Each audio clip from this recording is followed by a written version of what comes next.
Good afternoon, everybody. Welcome to the March Historic Preservation Commission meeting, and thanks for coming in today. My name is Taylor Fudge. I will tell you this is my final time chairing the Historic Preservation Commission, and as usual, we have a very full agenda today, and we want to get everyone out of here on time. So we'll go ahead and get started. Please limit individual conversations during this meeting. This will ensure that commission members and applicants can hear each other. Please remain quiet until you're called upon, and when you do address the commission, please come up to the podium here, state your name and address for our records. Before the commission votes on any item, we will ask if anyone from the public wishes to speak. I am terrible at this, so my fellow commissioner members will help make sure that that occurs. Speakers will be given 3 minutes to relay information to commission members. Please be thorough, but also be very mindful of your time. The agenda and documents for today's meeting were located on the PrimeGov website. If you're following along online, you can select agenda on the right-hand side of the Historic Preservation Commission meeting to see which items are being discussed. Written comments received more than 24 hours before today's meeting were posted online and were shared with commission members. At this point, if you brought new materials with you, they cannot be shared with the commission. So if you brought those with you, please leave them at your seat. We can't accept and review new information, although we can and will have a conversation with you about it. Repeat, we cannot accept new information. Keith, would you please call roll? Fudge. Present. Gaines. Present. Milner. Present. Ford. Present. Rainey. Present. Whitley. Present. We have quorum. Excellent, thank you. Let's see, procedures for today's meeting are noted in the agenda. Thanks, Siri. For anyone who's unfamiliar with the process, please refer to the procedures section. There are 2 items we do like to specifically note regarding this meeting process, and those revolve around certificate of appropriateness and appeals. Regarding certificates of appropriateness, after an application is approved and the 10-day protest period has expired, the HP officer will mail the CA to the applicant. Construction permits cannot be issued until the CA is issued. Please contact HP staff for final design review, inspection, or to withdraw items that will not be completed. Regarding appeals to the Board of Adjustments, any person aggrieved by a decision granting or denying a CA may appeal to the Oklahoma City Board of Adjustments. All appeals shall be made within 10 days of the commission decision by filing a written notice of appeal with the clerk of the Board of Adjustments. Katie, what do we have from the Office of the Historic Preservation Officer? The only thing I wanted to note for the commission and for the public is that we had a case that had been appealed and was to be heard at Board of Adjustment tomorrow. It was a denial of a demolition of a church at 25th and Chartel. That appeal has been withdrawn, so that will not be heard by Board of Adjustment. If you were planning on attending that meeting, you now have your afternoon free. And we will keep you all updated on what comes next with that application and that property. Perfect. Let's see, we'll move on to item number 3, the acceptance of minutes. Have my fellow commissioners had a chance to review the minutes from the February 7th meeting? And if so, do we have any questions or perhaps a motion to accept or modify? I move to accept the minutes. Moved by Commissioner Milner. Do we have a second? Second. Second by Commissioner Whitley. Please vote on accepting the minutes in PrimeGov. Okay, that motion passes unanimously. Katie, what do we have from Code Enforcement? I don't think we have anybody present today from Code Enforcement. Nothing particular to report. As always, the Code Enforcement report is in your packet. If you have questions about a specific item, you can reach out to HP staff or contact the City's Action Center for more information. Okay, any continuance announcements or requests? No continuances on the agenda and no new requests that have come in since the agenda was published. Okay, how about public hearings about revolving around dilapidated structures or, dilapidated structures? No dilapidated structures this month. We do have a National Register nomination. Excellent. Let's talk about that. So this, it's been a little while since we've had one, so just refresher. Because we are a certified local government, we get to provide comment and recommendation on any National Register nomination in Oklahoma City. That then goes on to City Council and then is forwarded on to the State Historic Preservation Office and National Park Service. Linda Ozan is here from the State Historic Preservation Office and can answer questions about the nomination, but just briefly, this is at 429 Northwest 10th Street and 1100 North Walker Avenue. This is the former Brown's Bakery, Clyde Supermarket, and TGNY historically. It's been nominated for its architectural significance as a mid-century modern example of commercial architecture and for its historic significance under commerce, as an example of the evolution of our modern grocery shopping or auto-oriented habits in that time period in Midtown. The nomination has been done on behalf of the property owner. They are intending to pursue historic tax credits for the rehabilitation of the structure, and we haven't received any objection to the nomination, and staff recommended a recommendation in the affirmative. Need to pull up what the actual wording of that document says, that what your recommendation is, but and again, Linda's here if you guys have any questions. Okay. Hello.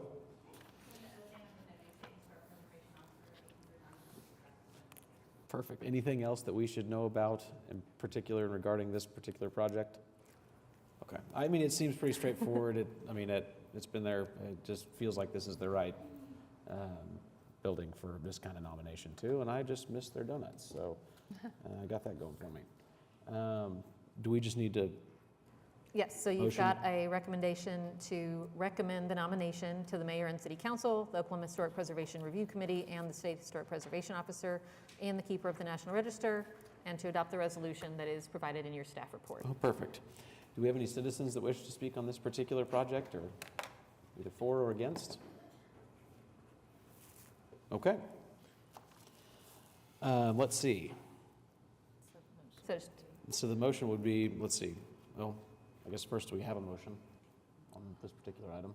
But okay. I was going to say that then it would be the motion to nominate Clyde Supermarket and TG&Y. You probably ought to just read this entire thing on here, right, Rita? Oh, yeah, we can read the resolution. I mean, you're just making a recommendation to forward the nomination on, but Yes, can I just make yeah. that motion Yes. to recommend forwarding the nomination for Clyde Supermarket and TG&Y as eligible for the listing? Do we have a second? Second. Moved by Commissioner Poore. Was that Commissioner Gaines, or was that second by Commissioner Gaines?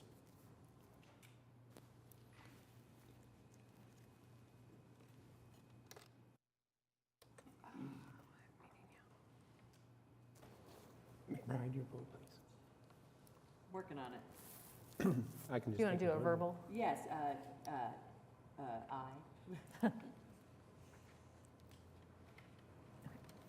Okay, that passes unanimously as well. That is already tentatively queued up for March 26th City Council, so we'll get it moving. Perfect. Okay, no items on the consent docket, which was unusual today, so that takes us right into item D, cases for individual consideration. And the first one we have on deck is HPCA 23-00132 at 2801 North Hudson. This is Jefferson Park, Ward 2, consideration and possible action on application by Fishcop LLC for a certificate of appropriateness to revise HPCA 23-00132 to 8 split lot elective, 9 modify window trim elective, 10 add and reconfigure windows elective, 11 modify porch railing elective, and 12 install galvanized half-round gutters elective. This is a project that the commission has seen several times. You first saw it for an application to rezone the property so that they could build a second duplex behind the historic structure that's there at the corner. That was approved and included provisions to allow for a lot split, but we didn't actually approve a lot split, so they are here requesting that now. The commission has also approved the CA for the construction of the new duplex, and the applicant has made several revisions to the design of that. Number 10, add and reconfigure windows. Staff recommended approval of that. Those were all very much in keeping with what had previously been approved. The applicant wants to modify window trim from a 4-inch trim down to a 1.5-inch. Staff was concerned that that was perhaps not in keeping with the style of both the new duplex as proposed and the kind of architectural style of the historic duplex that they are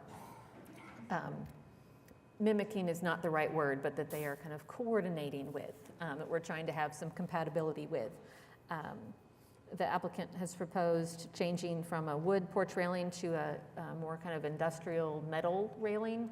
Staff also was concerned that wasn't in the character of the previous approval and the adjacent structure. And then installing galvanized half-round gutters. again, just kind of another, we're going with materials that are not typical of that style and of the adjacent property. So recommended continuance on a couple of those items, and then approval on the lot split and number 10, adding and reconfiguring windows. Okay, thank you. Can you please state your name and address for the record? Yeah, Klaus Ryman Phillip, 2801 North Hudson. And yeah, I think Katie summed it up pretty well. We have, we're here for the lot split, and the lot split is pretty much the same as we had for the SPUD and for the approved design. We just have to come separately for the actual lot split. So that's one item. Happy to answer any questions on that if you have them. Same with the windows. We really just added a couple windows, but pretty much all the windows are the same arrangement as they were in the original application. And then regarding the window trim, yeah, we, you know, looking at it, we felt that, you know, it'll still be wood trim, basically. It's the same construction as what you would normally see. We just liked a slightly slimmer profile, basically. And it, you know, like the existing duplex on the site has vinyl siding, vinyl trim, you know, which hopefully at some point will also be replaced. But, you know, my kind of interpretation, maybe this is also related to the porch railing. You know, we took pains, or we made an effort to, you know, make this new duplex kind of fit in with the scale and the massing and, you know, general form of houses you might see on that street, even with exposed rafter tails, things like that, you know. So I think really, you know, if you drive by it, I don't think you would really think twice about, you know, I don't think it would stand out in that sense. And like the window trim or the porch railing, they might be a little bit different from the houses around, but I think unless you're really paying attention, you wouldn't really notice it. And I think it's really in line with, you know, this idea of the historic guidelines where new construction especially, you want it to be contextual and kind of fit into the neighborhood. At the same time, it shouldn't necessarily try to mimic, I guess, the historic structures. And so in my opinion, although I'm you know, happy to discuss, I feel like it's not that big a break from what would traditionally be, you know, designed on a house like that it would stand out or not be in line with, you know, addressing the character of the neighborhood, I guess you could say. Yeah, so same with the porch railing. I think from a distance it would seem like almost like look like a porch, like a wood porch railing. The rails are basically the same width as wood rail would be. It would be painted, so it's not, hopefully, you know, we're not going for like a super industrial look necessarily, but I think it would be like maybe a slightly more updated look. And really it's a durability thing too. You know, we don't have to, you know, it's kind of exposed on the south side, so we don't have to repaint it all the time, replace it when the wood rots, that kind of thing, so. Okay.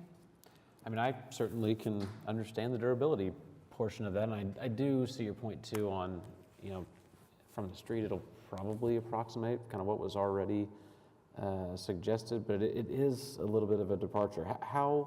So gutters, railing and trim, and kind of minor design details, how dead set are you guys on keeping those things? Because naturally I think we would be inclined to push it more towards something that's supported in the guidelines, but talk to us about where you guys are at. I think we would be open on, you know, I think we'd like the metal railing from a maintenance standpoint, you know, and like, you know, right now I think we have it at like 1.5 inches wide, which is basically what the wood would be too. So in my opinion, it wouldn't be a big departure from, you know, I don't think you'd look twice at it and even be like, oh, is that metal or is it wood, you know? The window trim, I think that's something that we're more keen on keeping if we can. You know, it'd be painted the same as the siding, same material. So I don't think it's a drastic change at all, you know? I don't, you know, we would notice it and I think we would be happy the way we're showing it. you know, I don't know, that your average person driving by would be like, oh, that's 1.5-inch trim and not 3.5-inch trim or something, you know, but I understand, you know, wanting to, there's a balance between approximating what's typical and, you know, what's different. I guess my argument on this is just, it's a new building, it's not even replacing an old building, and overall, I think it would fit in, and you wouldn't even think twice about it as a new structure. You know, I think it kind of fits in the neighborhood, but there are like these small little hints that are like, oh, maybe that is a newer building, or maybe that isn't, you know, maybe that wasn't built in the 1920s, it was built, you know, in 2000. So, yeah. And then comment on staff's concerns with the galvanized guttering, and, because that is a bit of a departure as well. Typically, Yeah. we see painted and more You know, standardized. guttering, that's something, honestly, we can, I think would be more critical for us. We have it on the back of the house, not the front of the house. I think the back of the house would be more critical than the front, so maybe if it was allowed in the back where it's not visible from the street anyway, and in the front, maybe we even just leave it off for now, and on, you know, we'd probably be happy coming back as just like a normal HP application, you know, like people modify their houses, you know, down the road for like, oh man, we really wish we had a gutter here. Maybe for the front of the house, we just come back, you know. So I think the gutter, especially in the front, is not a hill that we would die on. We'd kind of like it in the back, but you know, I don't know if it makes a big difference if it's visible or not. And gutters are allowed. The guidelines just say that they should be a, you know, painted finish, not the galvanized. Yeah. So you could have them on the front, or I don't know if you're wanting galvanized on the back, and then come back and do a. Yeah, if like galvanized would be allowed in the back, and then we can just take a look at what's out there that's not galvanized, and if we find something that we like, that might even be administratively approvable. So we can administratively approve a standard Yeah, painted finish gutter anywhere on the structure. okay, The galvanized is what requires commission review. okay, And you don't Yeah, have a problem with the profile, the half round? You know, I mean, that's not what we most commonly see, but we do know that people have half-round gutters. I think the profile is less eye-catching and less noticeable than a different material, because usually gutters are a painted finish that blends in with the trim or with the, you know, color of the structure, and they kind of just disappear. gotcha. Yeah. Yeah, I'm happy to, I would say just leave the front one off for now. We don't have to argue over it. And it's not something I would die on a hill on anyway. Sure. And if we find a product we like and it's painted or whatever, we'll get with staff and maybe just get it administratively approved or something. So, yeah. I don't know that I have any other questions. I also don't know that I'm necessarily opposed to any of the items being suggested after hearing some of the explanation. I agree, and I think unless the SPUD mentions something specifically, the criteria that this needs to meet is for new construction, which should be differentiated. I don't think the trim needs to match a historic structure. I think, Klaus, you kind of borrowed trouble by blending in so well. But yeah, I don't have an issue with those details, kind of differentiating it subtly.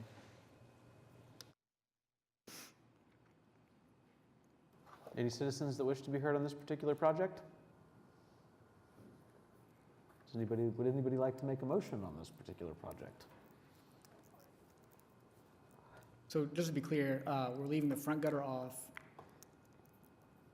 The back one can remain galvanized, half round, not visible, or was there some other consideration on that? I think it'd be a recommend approval with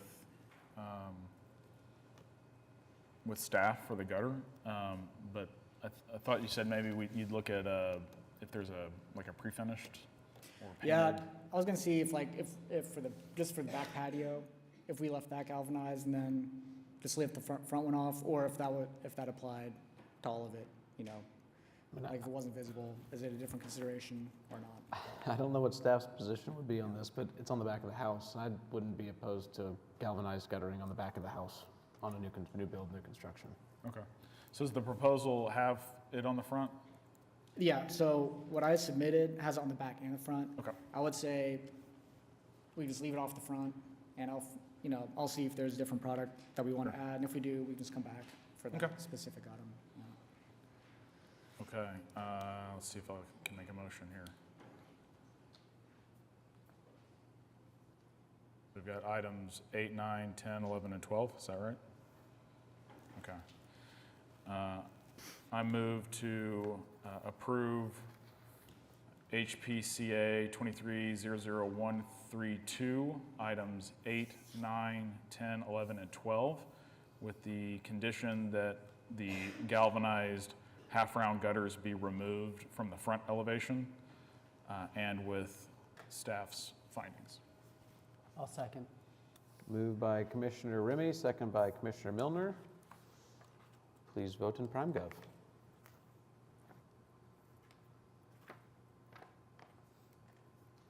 Okay, All right, appreciate it. And I'll miss seeing you up there, Taylor, but I'm sure I'll see you around. I hope we do. Thanks, Klaus. Appreciate it. Okay, item number 2, HPCA 23-00147 at 108 Northwest 9th Street. This is in Heritage Hills East, Ward 6, consideration and possible action on application by Deanna Canary, Omega Investments for Scarlet Lake Howe, Omega Investments for certificate of appropriateness to 1, replace windows damaged beyond repair required, and 9, replace front non-historic windows elective. This is, again, work that has been initiated but must be reviewed as if it had not already occurred. The commission has seen this project a couple of times now, and a number of items have been approved. We are down to these last 2 addressing the windows. Unfortunately, we still have documentation that shows a product that does not meet the guidelines. It is a simulated divided light window, and the guidelines require true divided light. And it also, in at least some instances, muntin patterns do not match the muntin patterns of the historic windows that were previously in place. So they are out of continuances on this one, and we've recommended denial, but they could come back and apply with new window documentation that meets the applicable guidelines at any time. Okay. Can you please state your name and address for the record? My name is Scarlett Lickow, and the address is 20 Northwest 13. Okay. Talk to us about the windows that are installed, and so right now, the staff has recommended a denial with prejudice. The windows don't appear to meet the guidelines. So talk to us about what you got there and kind of where we're at and kind of the state of this particular project. We don't understand what you said. Okay, so staff recommended a denial with prejudice on this particular case. Right now, it appears that the windows don't meet the guidelines. Oh, how come the window don't meet the guideline? It looks exactly the same on both sides, My and under- it's wood. My understanding is they're based off staff's report. It's not a true divided light window, and the muntin pattern doesn't approximate the previous muntin pattern that was there. I think there's maybe 5 vertical windows, Original, and 5 then over 1. the other side is the same. Those are original. Okay. Yeah. My understanding is a 4 over 1 previously. Do we have any documentation to show that? So, yeah, we've got historic photos that you all have provided of the previous windows that Right there. had various, so those are 4 over 1. And then we've got new windows that have gone in that are 5 over 1. So the divided light portion in the top is not the same number of panes. And then the window product that has been used is a simulated divided light, meaning it's one solid piece of glass with muntins on the outside, muntins on the inside. The guidelines say that it has to be a true divided light product with individual panes of glass supported by muntins that go all the way through front to back. Original windows were 4 over 1. The new ones were 5 over 1.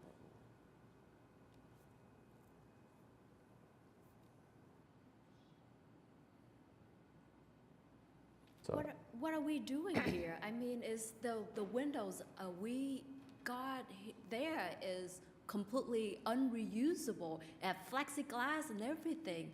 What we're doing, improving the house, why we just like arguing for like 1 foot over? I mean, we kept the new windows installed here. You see the photo. It's kept all the historic character, so I don't understand. well, and the windows don't meet the guidelines as stated in the guidelines. I think we've explained both the divided light issue and the muntin issue. I mean, Well, I certainly mean- looks better than what was there before, but it doesn't meet the guidelines as stated in, well, in the rules that we have here. And so I think right now we're moving towards a denial with prejudice unless there's new information that can be presented. Need to bring back the old windows back and put I it guess back I in would, there? I would prefer a window that is in strict compliance with the guidelines. I mean, the look at that, it just looked the same. I mean, that not even there before. It was metal windows. So what are we doing here? Wasn't there, Mr. Chairman, wasn't there a conversation last time on this same thing, and you said that there wasn't windows that you could bring because the windows were gone? No, the windows is not there. They installed like those are metal windows. Those are metal. It's not even original. I'm trying to get clarification. You said, do you want me to bring the windows in so we can see them? But at the last meeting, you said there were no windows. So are there windows or not windows, the old ones? I don't understand what you say, I'm sorry. Like, you want me to bring the old windows in so you can see in person how it looked like? No, you in just this- mentioned that. That's what you just mentioned, so I'm just Do you asking. want me to bring those old windows back? If any of you here can fix the windows, please come and fix the windows. There's no way we can fix the window with the condition it is. So And the- look at the way it is right now, it's like compared to what it was. What is the difference, do you see? Well, the, So if so we the put in windows that you four all have windows- installed do I mean, not just comply fold with the the rules and windows and guidelines. then you kept the whole Understand? project is like holding off. I don't understand this. Do you all have new information to present today on these windows or not? It's the same thing that we send, Okay. and then it just and then you kept sending the same information. I don't understand. And we talked to Meg with Angela. She said yes, and now she said no. I don't understand this. Are we trying to target us?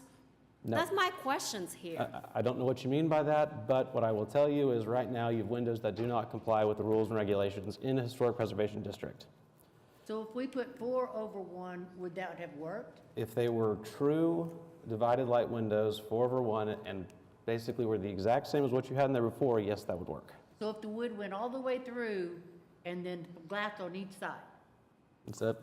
Would that meet the definition of a true divided light? Yes, so where the mutton itself goes all the way through from front to back and is one piece of mutton, and the glass panes are individual panes in between the muttons. That's a true divided light window. And that's what the guidelines require when we replace windows. And yes, on the front, those were non-historic windows.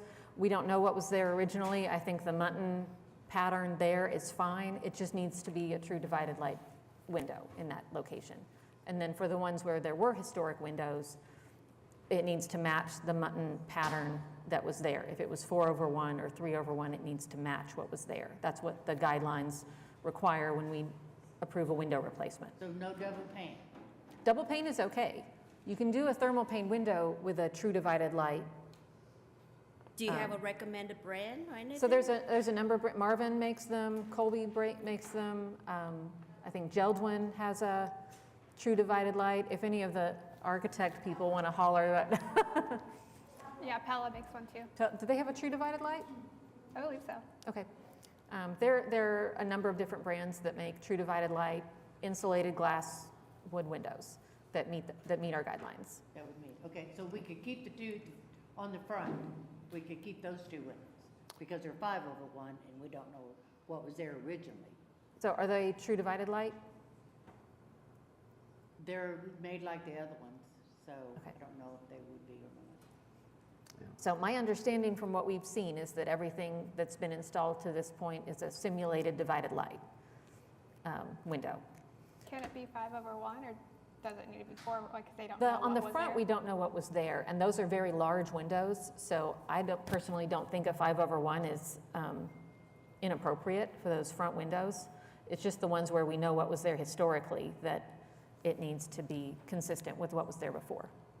Yeah, the side with the driveway does have 2 windows that are 5/1.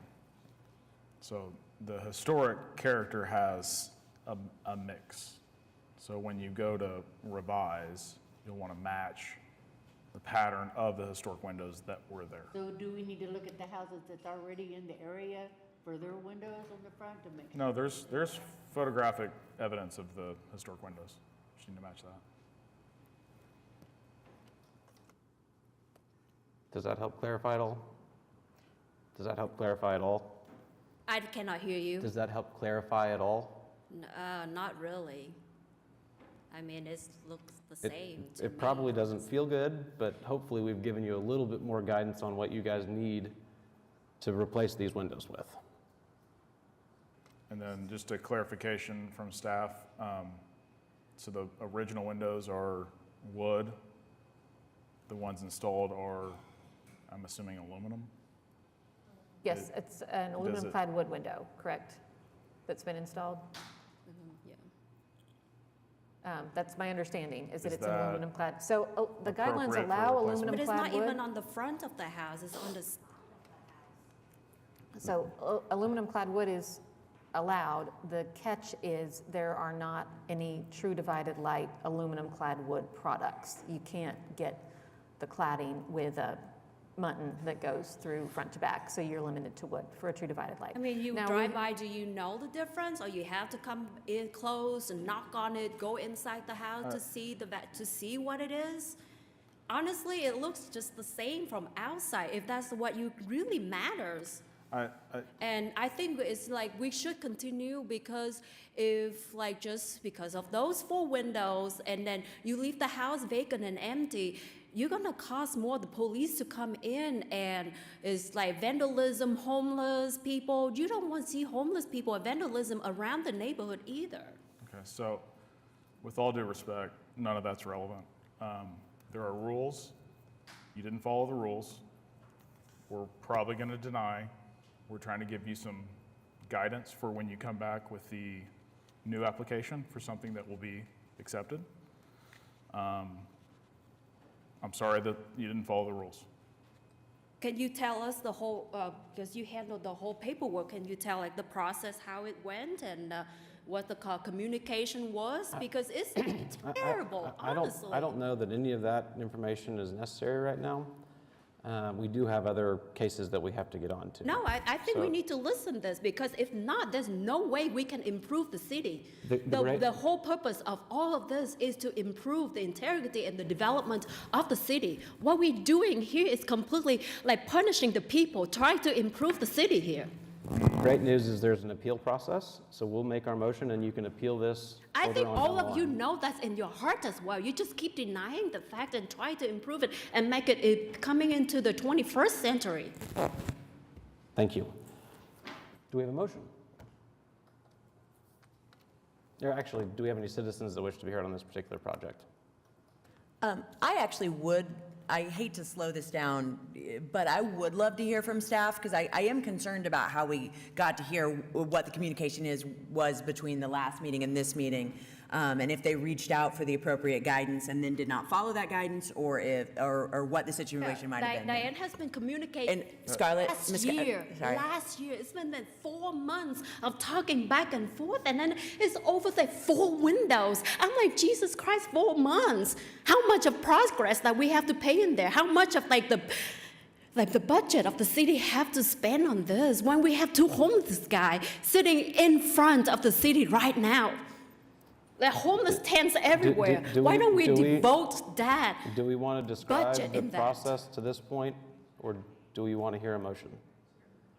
Yes, we want to know. Yes, we want to learn. It may take you 5 minutes or 10 minutes to see the whole process, but we can improve this, and then none of this will happen again ever. So And it won't waste any of your time again in the future. It sounds like Commissioner McBride does want to hear the things that led up to this particular time, so if you want to go ahead and describe that, that would be fine. Is how you I specifically actually would like to hear from staff on any communications that occurred between the last meeting and this meeting, with reference to any kind of direction they may have received and whether or not any changes had occurred during that time, or anything had occurred in their proposal that would have been relevant to that communication. During the previous meeting, Diana, Scarlett's employee, came to the HP meeting and sat here at the bench, and we discussed what is required via the guidelines and standards, and the fact that we had been attempting to acquire the necessary documentation for the proposed windows for the past several months, and that the photo documentation and the window documentation that we had received was unclear, inaccurate, or did not comply.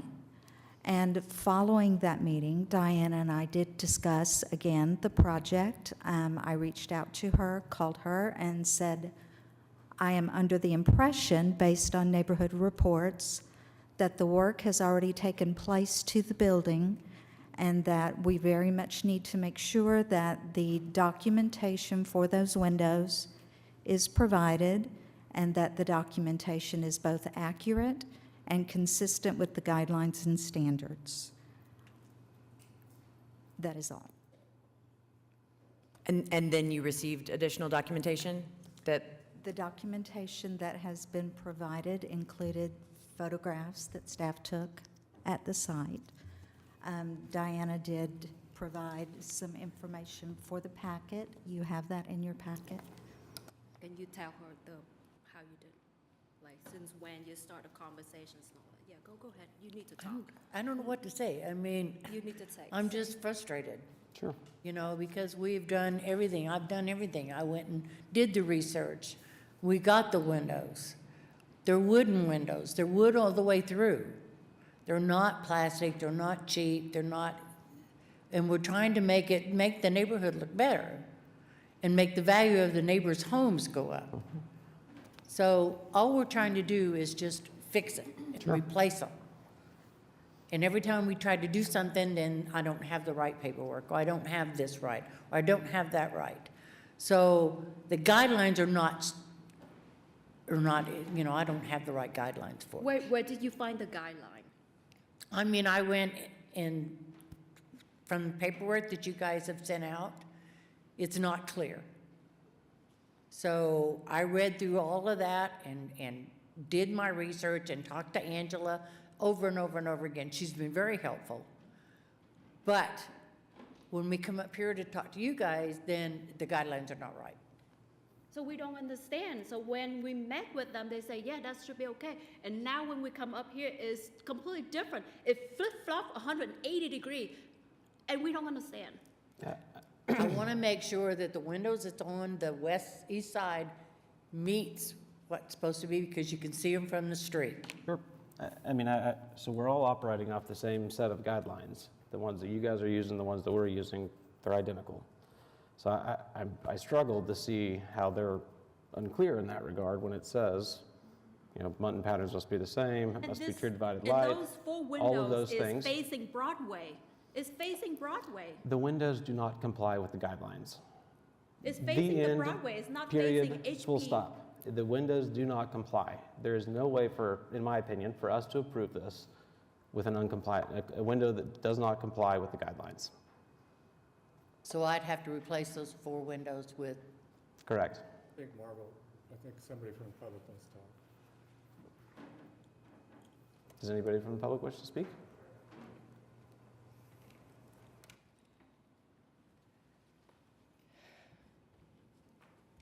Marva Ellard, 1521 North Chartel.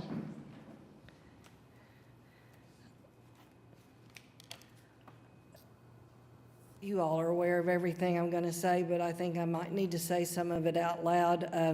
Most of the work on this house has been done after a stop work order was issued. The columns on the porch were added, the ones closest on either side of the front door. Window openings were boarded up in the back of the house. But Mrs. Cow proceeded to work on the house. Even at the last meeting when we were all here, she had workers at the house working while we were here, and she was saying that she was going to bring more information back or provide Angela with more information. It's only fair that everybody in the neighborhood plays by the same rules. And the rules are readily available, and it didn't happen in this case. And we ask that you deny with prejudice and get the house in the condition that it should be in. Thank you. Thank you. Okay. Do we have any other members of the public who wish to speak? I want to say it out loud. This house, when we got it, the roof was leaking. You can see on that photos right there, the roof, like the leak was go down there, get into the foundations. What are we gonna wait here the whole month, 2 months of the whole process to get the house in the more worse conditions? And why not doing that? Like the 2 columns at the front, why are we doing that? The beams like this is curved like this, and every house is around it has the columns. We need to support those beams, otherwise the house will collapse. You want another victim of called like HB reservations again? Well, I understand the HP here is to keep the quality historic preservations of the homes. We all love historic homes. We love that. But the process and procedures here, please look again. Because it's like in the guideline, it's like a lot of papers and so confusing. Why we are doing this to the growth of Oklahoma City? No, Why are we doing this? I very much appreciate your passion. I appreciate that, but I believe would we've got love to another- work and include AI into the website. Do we have any other citizens that wish to speak?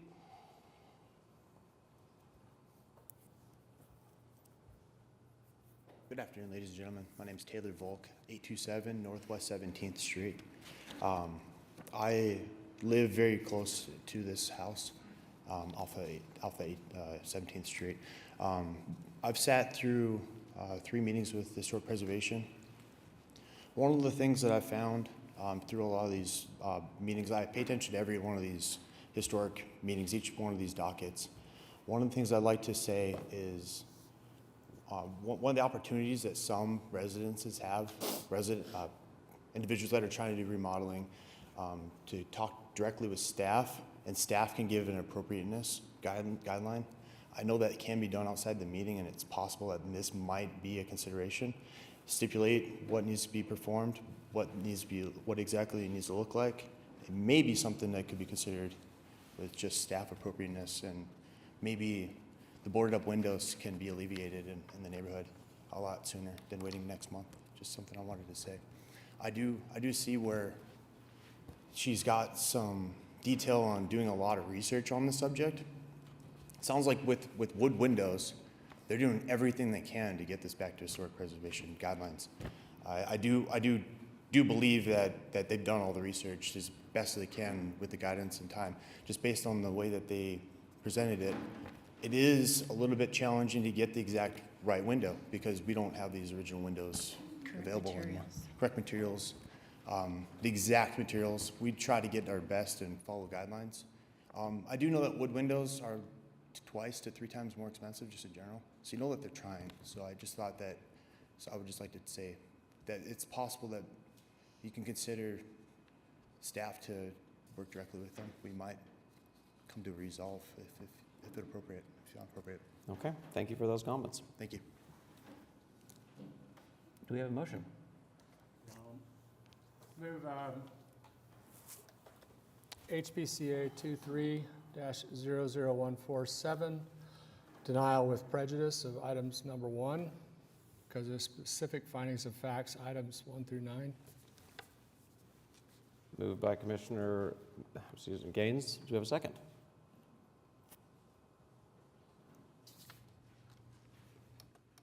I'll second. Second by Commissioner Milner. Please vote in PrimeGov.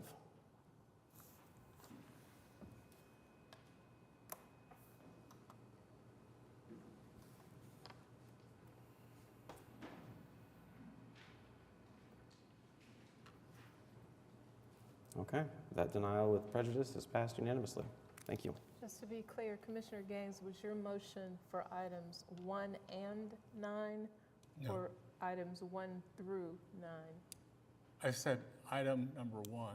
Item number 1, okay. Yes. I wanted to be clear, so only one item. Okay. Do we So- have a motion for item number 9, replacing front non-historic windows? Go ahead, I missed it.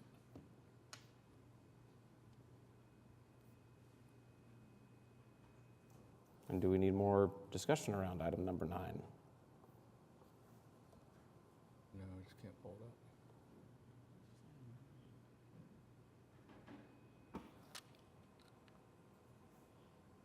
So did you mean to make that also in the motion? Yeah, I just can't pull it up, so Yes.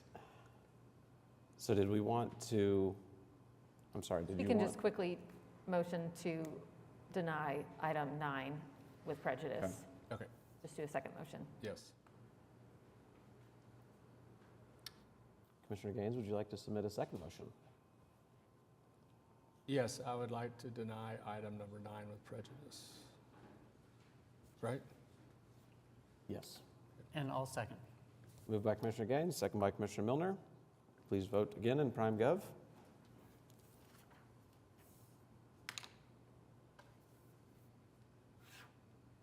Okay, that item also passes unanimously, or that denial with prejudice also passes unanimously. Thank you. All right, we will move on to item number 3, HPCA 23-00148 at 827 Northwest 17th Street.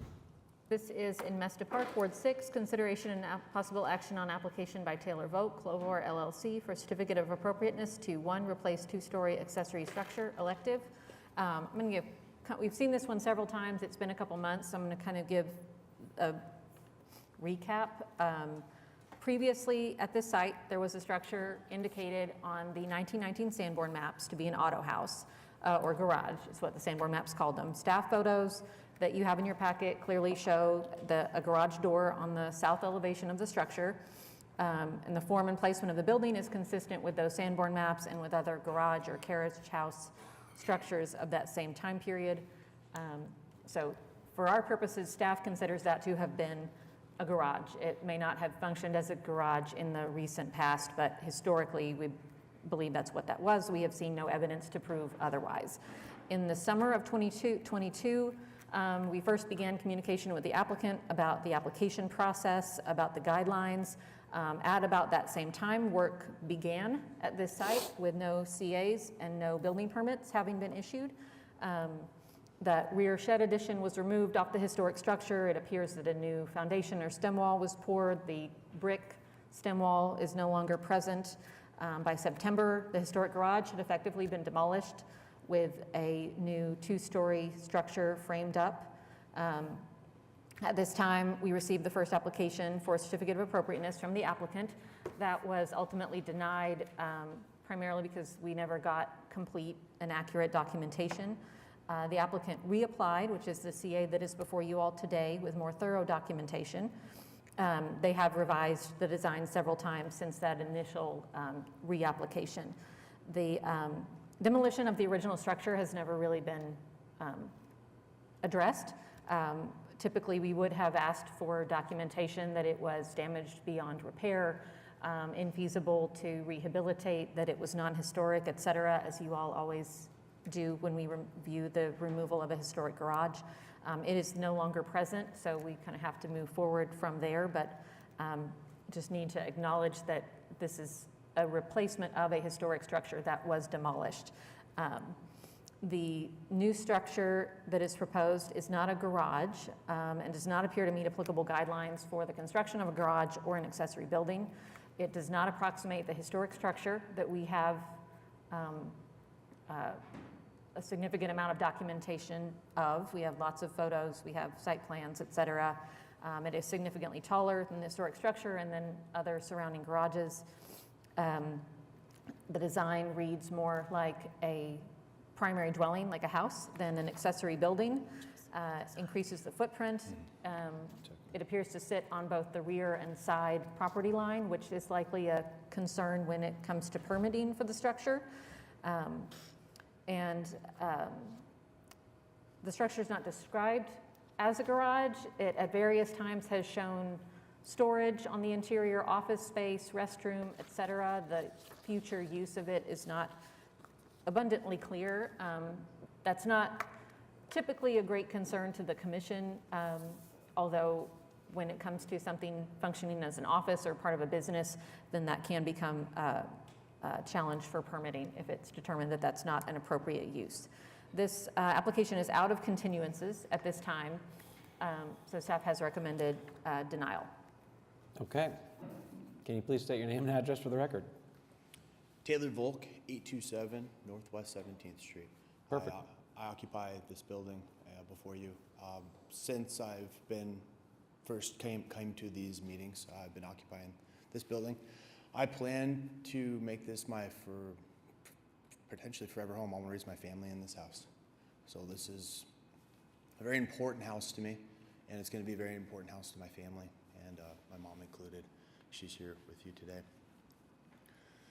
From all historic records that we can find, I cannot find any evidence to suggest that it was ever used as an automobile garage. There's something that Katie had mentioned that it may have been a carriage house. I don't know when that may have changed. I don't see all the historic wood was present. The elevation doesn't go in line with any of the concrete that's existing or the back alleyway. So I don't know when that would have taken place. As far as I can tell, from all the pictures I have, all the evidence I've gathered, I found that all of the original wood was situated, elevated, where it is today. So to help with that, with in regards to it being any sort of garage or accessory structure, we've talked in detail about how it has its own address, and there was questions about that record keeping. We have, with Oklahoma City zoning department, we have planning department, subdivision zoning, been in conversation with a gentleman named David Cunningham, that it is 1808 North Francis, and that it's confirmed. It has its own address. As far as their record keeping, it's always had its own address. All of the photos that we have from as far back as we can find show 1808 North Francis on the building. Those were submitted with my application today to help with that, to show that it is its own address, it's its own building. It's not suggestive that it's ever been a garage. I don't intend to use it as a garage.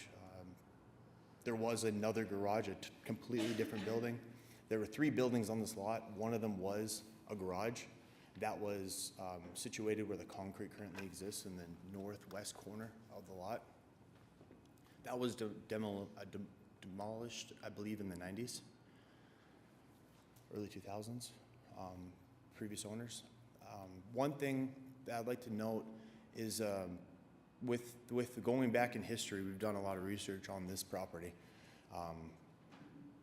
The previous owners had been trying to get this kind of work performed with historic preservation and with the city and permits, and they found themselves stuck. I talked to the previous owner specifically, had a meeting with them to see what they had found with in line with the city and try to get this building remodeled and back to historic guidelines is what their goal was. That's what our goal is today as well. What they said was it was incredibly challenging. They found a roadblock. That was the primary reason they sold this house, and they sold it to Redfin. They gave them an offer on a TV show, and then I bought it from Redfin. And I wanted to get it back to historic guidelines. I want to follow all historic guidelines that are presented. I followed them as closely and as possible. We've spent all guidance from staff every step of the way. We want to get the windows exactly in line with guidance, which we submitted. If they need adjustment, I'd love to hear any more detail, any more recommendations, and if staff were to say a different type of window would be even more appropriate. I'd love to hear it. Easy to make that order change.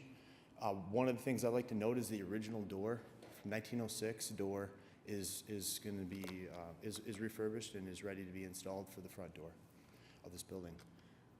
We have done several revisions to this project. We started with trying to be most appropriate with other buildings in the area. Where we started and where we're at today are based on changes that we've made because of this meeting as well as staff recommendations. One of the recommendations that was brought to our attention at the last 2 meetings ago that I was present at was the question of, do we want exterior stairs or do we want to have the stairs on the inside of the building? That request was heard, and the stairs are now on the interior of the building. One of the pictures that I didn't see depicted was the interior of the structure. We were asked to demonstrate what the interior is going to look like and what the use of the property is going to be. So we did supply those with our application. Hopefully we have those in the report. We intend to utilize it as our office space, very important business that my mom and I are going to conduct. We spend a lot of time remodeling houses and operate a business as an Airbnb for a lot of properties in the nearby metro. But this one, with the exception of this house, is not ever going to be used as a home share. There was an application for a home share 1 year ago. I didn't realize that type of meeting was going to have an impact with a lot of things with the neighbors and getting this building remodeled. But I want to be very abundantly clear. I have absolutely zero intention to ever have a home share at this house. I intend to occupy this house as my primary residence for decades, future generations. I hope to pass this on to my kids. I'll never sell it, is my intentions. I want to make this building correct and historically sound with all recommendations that you have today. Any adjustments you have, I'll be happy to come up with a remedy for that. From the last meeting to today's meeting, I should say, yes, from last meeting to today's meeting, one of the recommendations we have from staff was to include dormers. We're trying to get the house looking more in line with what historically was there. Adding dormers would make it look more in line with those recommendations. 2-story, its elevation is exactly in line with the same elevation of other surrounding buildings. That white building that is facing the north of this building, we do have a photo of it from our slides, if we have a minute. The idea of the building that's north of us may have been a garage because you can see that the garage doors looks like a garage door the way that it was framed, but they put in siding and it's not being utilized as a garage. Same with that pink building. That yellow building is a garage, and the second floor is somebody has lights on at night. I don't know what it's used for.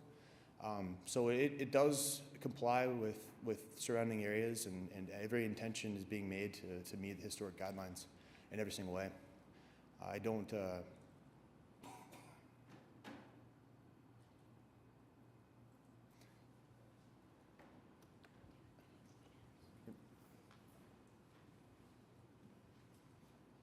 Hi, my name is Pamela Volk, and I am here on behalf of this house at 827 Northwest 7th Street.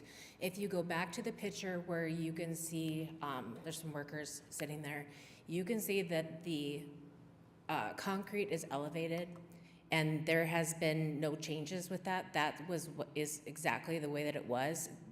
If you take a look at it, you can see that if you left the concrete the way it is right now, it's impossible to create a proper driveway into the structure, even if it was a garage. So I'm just stating that those are guidelines that the city had with bringing that structure up, elevated with that concrete. If we were to create with this structure more concrete, it would increase the footprint. And we've talked quite a bit with Katie Friddle regarding footprint and being mindful of that. There would be a lot of change in there. But if you imagine if you're walking up this driveway, and some staff that are present here has seen it in person, there is quite a big step. It probably comes up to, how high would you say that? It's about 18 inches. It's a wall. It's depicted on the staff report, but it's about 18 inches. So that's naturally elevated. And when we talk about the height of the structure, we took a good look at all the structures around us, but the elevation that starts where the concrete is something that the city had already determined needed to be done. I'd like to take a moment to, if you could please go back to 1 or 2 slides to what the building's features had as far as the vinyl siding. The previous? Katie, is this already considered a non-conforming structure? I mean, that particular, I guess what I'm wondering is even if it's a non-conforming structure, can we even do anything with it? You mean the current building? The current, yeah, the Or- one that's getting ready, that they're proposing to demolish and replace. So if we were viewing that as an accessory building, then I think it would not be considered non-conforming. You know, if they had just rebuilt something very similar to what was there, that would have been allowed. Is that what you mean? To rebuild something similar to that. Yes. But to rebuild something completely different in place of, I'm gonna, for lack of a better word, just call it kind of the tree house right now, because it's just a bunch of boards and open up on the front of the property. That's what they're proposing to replace, right? Is that non-conforming structure that's there? So I'm not actually clear on what your intention is with the existing current, not yet finished structure. Okay, so the most important thing that needs to be addressed is it keeps being discussed as an additional structure. It has its own address. It is its own address that's historically been there for a very long time. So every time we talk about this structure, it's being treated as if it's additional to the property, and it's not. It has its own address. But it's one parcel. It Correct. is, from. It's one from- lot. From doing the survey report, it is on its own parcel. Survey report was included in our staff report. Upon purchase of the property, the survey report shows this building, same size as depicted. One of the characteristics of the house is to say, if it were to be similar, we made every adjustment necessary to make it so that it is similar to its exact historic counterpart. And one of the things I was about to mention before that question, I would like to identify that all siding that was on that building upon purchase was all vinyl siding. I would like to get it back to historic guidelines. Vinyl siding is not a part of historic guidelines. And as you look at that picture, you can also see that that's not a garage door, it's siding. That's correct. And that picture was actually taken in the middle of trying to fix the foundation because this building in particular was falling down. The question with the brick on the alleyway, the brick was so deviated that whole building was about to crash into the other house surrounding area to the north. That was done in the best effort to try to secure the building from falling over, and that's what was in place. The foundation has not been raised at even the slightest bit. It's exactly the same as it was historically, not even an inch. The whole property is raised. The property was raised historically. It is in place exactly at elevation. The whole property around the whole perimeter. I've got a stem wall around the whole property. My house is elevated 18 inches around the whole property. And the windows, also the vinyl windows. Can I interrupt you just for 1 second? Because I'm stuck on this dual property thing now. I didn't see it in Is that, because to me, that would almost change the dynamics of this entire thing if that was in fact two separate distinct properties. So It this does is and it the, doesn't. this is the parcel map. This is the property. I don't think it is- matters. It is one, per the county assessor, it is one parcel. All of our properties are multiple lots because these neighborhoods were platted with 25-foot lots. So everybody's on lots 6 and 7 of block 13. But it is indicated as one parcel. The county, I actually looked at this earlier today, the county no longer indicates that that building exists, I think because it was removed, and usually they will show multiple structures, garages, even things like tool sheds on the county assessor site. But it just shows building 1 that you can see here and describes the primary structure and doesn't show the other building at this point. So We often have accessory, we have garages, we have buildings that at one point in time may have been an apartment that have a separate address, but are still all within one parcel. And so we look at those as being accessory to the primary structure. So I think all these are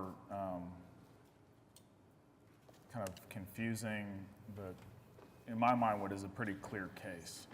So whether it's one parcel or two, you had two historic structures on it at one point in time. That's correct. So even if it were two parcels, you still would be required to get approval to demolish a structure. We just denied probably a building that is a lot closer to needing to be demolished than this one, and we denied that on 18th Street, I believe.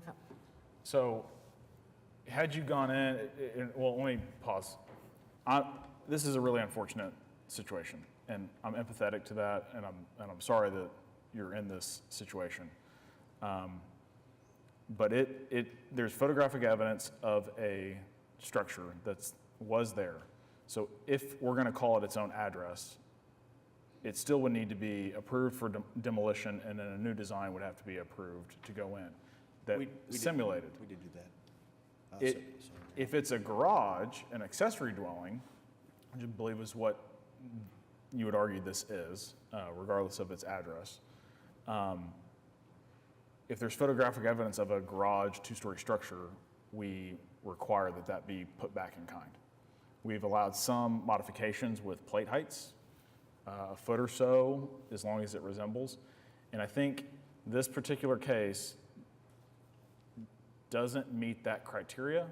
And what also is a heavy weight against you, the neighborhood is not in support of it.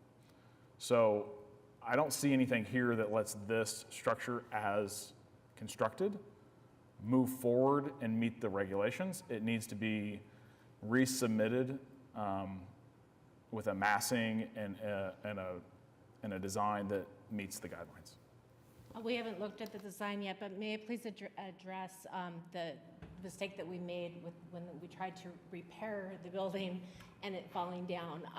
I would just like to, we've been coming to these meetings and we really appreciate all the feedback that we get from staff. We've learned so much and we want to take that moving forward in everything that we do. It's been so appreciated. I know that I have asked, because I've heard it in other cases and it's been stated in our case, but there was a comment about when somebody makes a mistake, and in our case, the structure was not salvageable. It fell down. In our case, we made a mistake, and the consideration of would it have been approved had they did it Can we go to the correctly? design? Can we go to the design slides next for And where we're at, I think. I think what I'm saying is the massing and the size and the design of it would not, the demolition of the existing building likely would not have been approved, and then a reconstruction of an accessory building that exceeds the square footage and the massing requirements would also not have been approved. The lot size has the same implications here. We actually use the same boundary lines in the process of our application today. We did submit all of these design features. I would like to move to that point in the meeting. If I could please show the design features and show where the appropriateness has been made. It is similar in every single way to the original. It is our highest and best possible way to get it to look as historic as we can and be able to have fit, form, and function and meet all of the guidelines and also the what you could say is accessory structures in all surrounding neighborhoods. They are all the same footprint. That pink house there, the yellow house there, the white one there, they're all the same footprint as this one here today, and that's all down the same alleyway. One of the things, keeper of addresses, I have paperwork for that. He said that Historic would have been able to look this up on their own, but I've got that from them. But it was potentially the word is synonymous when you were to say 827 and a half Northwest 17th Street. Also to say 1808 North Francis Avenue. They're synonymous, and I can share this if you haven't already done that research with the I cities. think even in the photographs, there's on the house itself, it says 1808, but I think what we heard from staff today is that you can have multiple addresses on one parcel of land, and the one parcel of land is the issue, not the fact that there's multiple addresses. And we could do it either way based on guidelines from historic preservation today. We don't mind having it 827 and a half or 1808. It's Right, very but- important to I don't think that those, met with staff multiple times, and we've made lots of changes according to the recommendations. What you have currently is the most recent recommendations, that there are differences from the previous. We were trying to make it look exactly like the structure, except for we were moving some doors and maybe some windows, and then just a little bit, it wasn't fully two-story. So the one that you have currently includes more aesthetics that were recommended. It's to meet the exact recommendation we have from staff is what we have here present today. We have detailed the exact specifications for the windows, the door, and if you have any more recommendations, if we can have that presented so we can actually get those kind of changes and have a conversation with staff. But this is our highest and final project. There's been countless meetings with staff, three meetings with staff to get this to the most appropriateness. One of the key details I'd like to identify is the change to the roof. If you were to look at the top left corner of the roof, we have more of a flat roof. It's slightly graved, 1 degree. It's almost flat, and it's in best guidance with historic preservation. We added the dormers based on that recommendation as well. We don't mind not having dormers, but it does meet the criteria to try to get this building back to historic standards. And the house very nearby that's really beautiful, that was our example. We have looked at other houses in order to do that. it looks lovely. It also looks like a second single-family residence on the property. I mean, It previously was a box. Previously a box, which and it was still not doesn't approved. look good. Box And- with windows, but it had that diagonal wall. Historically has a diagonal wall. We did the flat roof as recommended.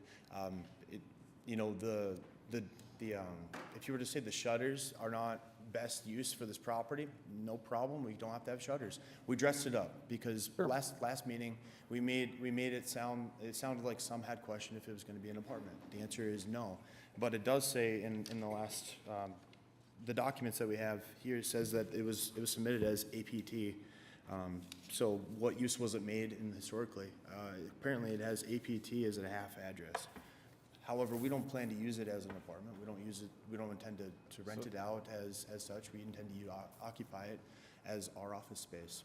And So he's trying to make it accessible for me because I cannot climb his stairs in the main house. It's too many stairs, I can't do it.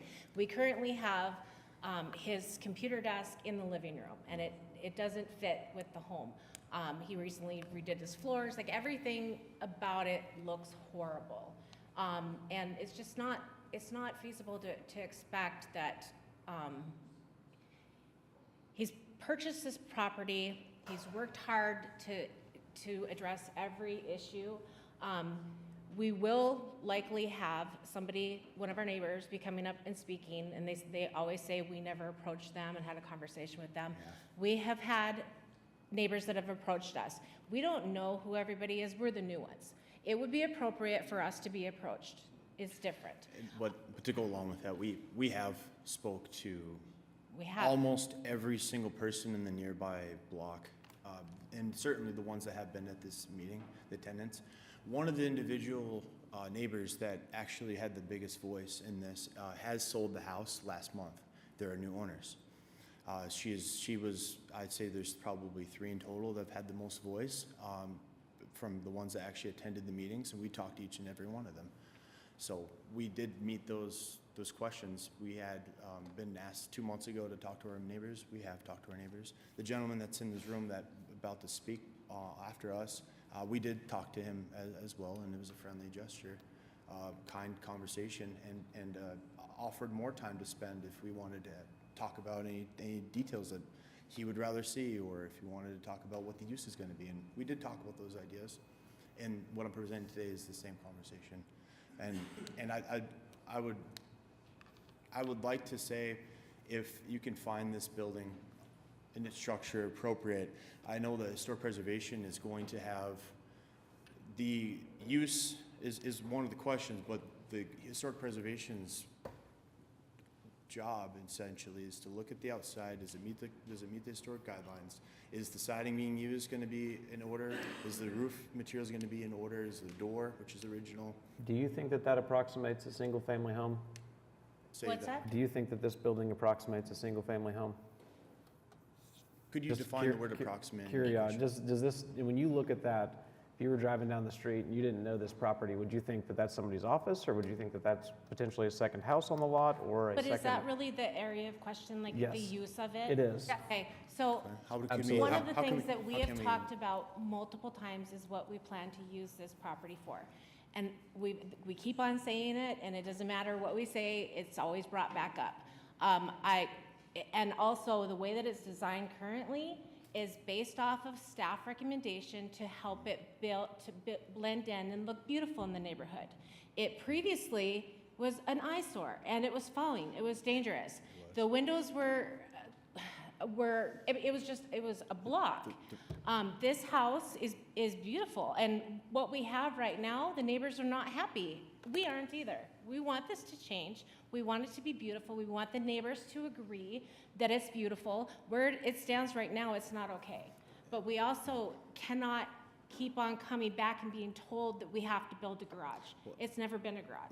What I'd like to add to that is we have a professional contractor. He's licensed, bonded, and insured with the city of, well, the state. And he is well versed in historic guidelines, and he was going to be present, but he had other arrangements. However, licensed, bonded, and insured, we will not be doing any work that's not licensed, bonded, and insured on this property. And that's one thing I'd like to say. One other thing is one of the things I would like to mention is also the original building had to have some sort of renovation that was not according to the historic preservation guidelines. So what we were trying to do is try to get to historic guidelines, and that is the whole method that we're trying to get to. New siding because it was vinyl, new windows because it was vinyl. The original door was not well kept, it needed to be renovated. So we were able to keep the original door. If you were to say, does it look like a single family? Well, because it has beautiful shutters. Well, I added the beautiful shutters because the last guideline that you all had said that since it's facing the road, the stairs aren't going to be adequate. So we made those changes, and we wanted to make it look as beautiful as we can. Shutters cost a lot of money. So if you want to say no shutters, no shutters.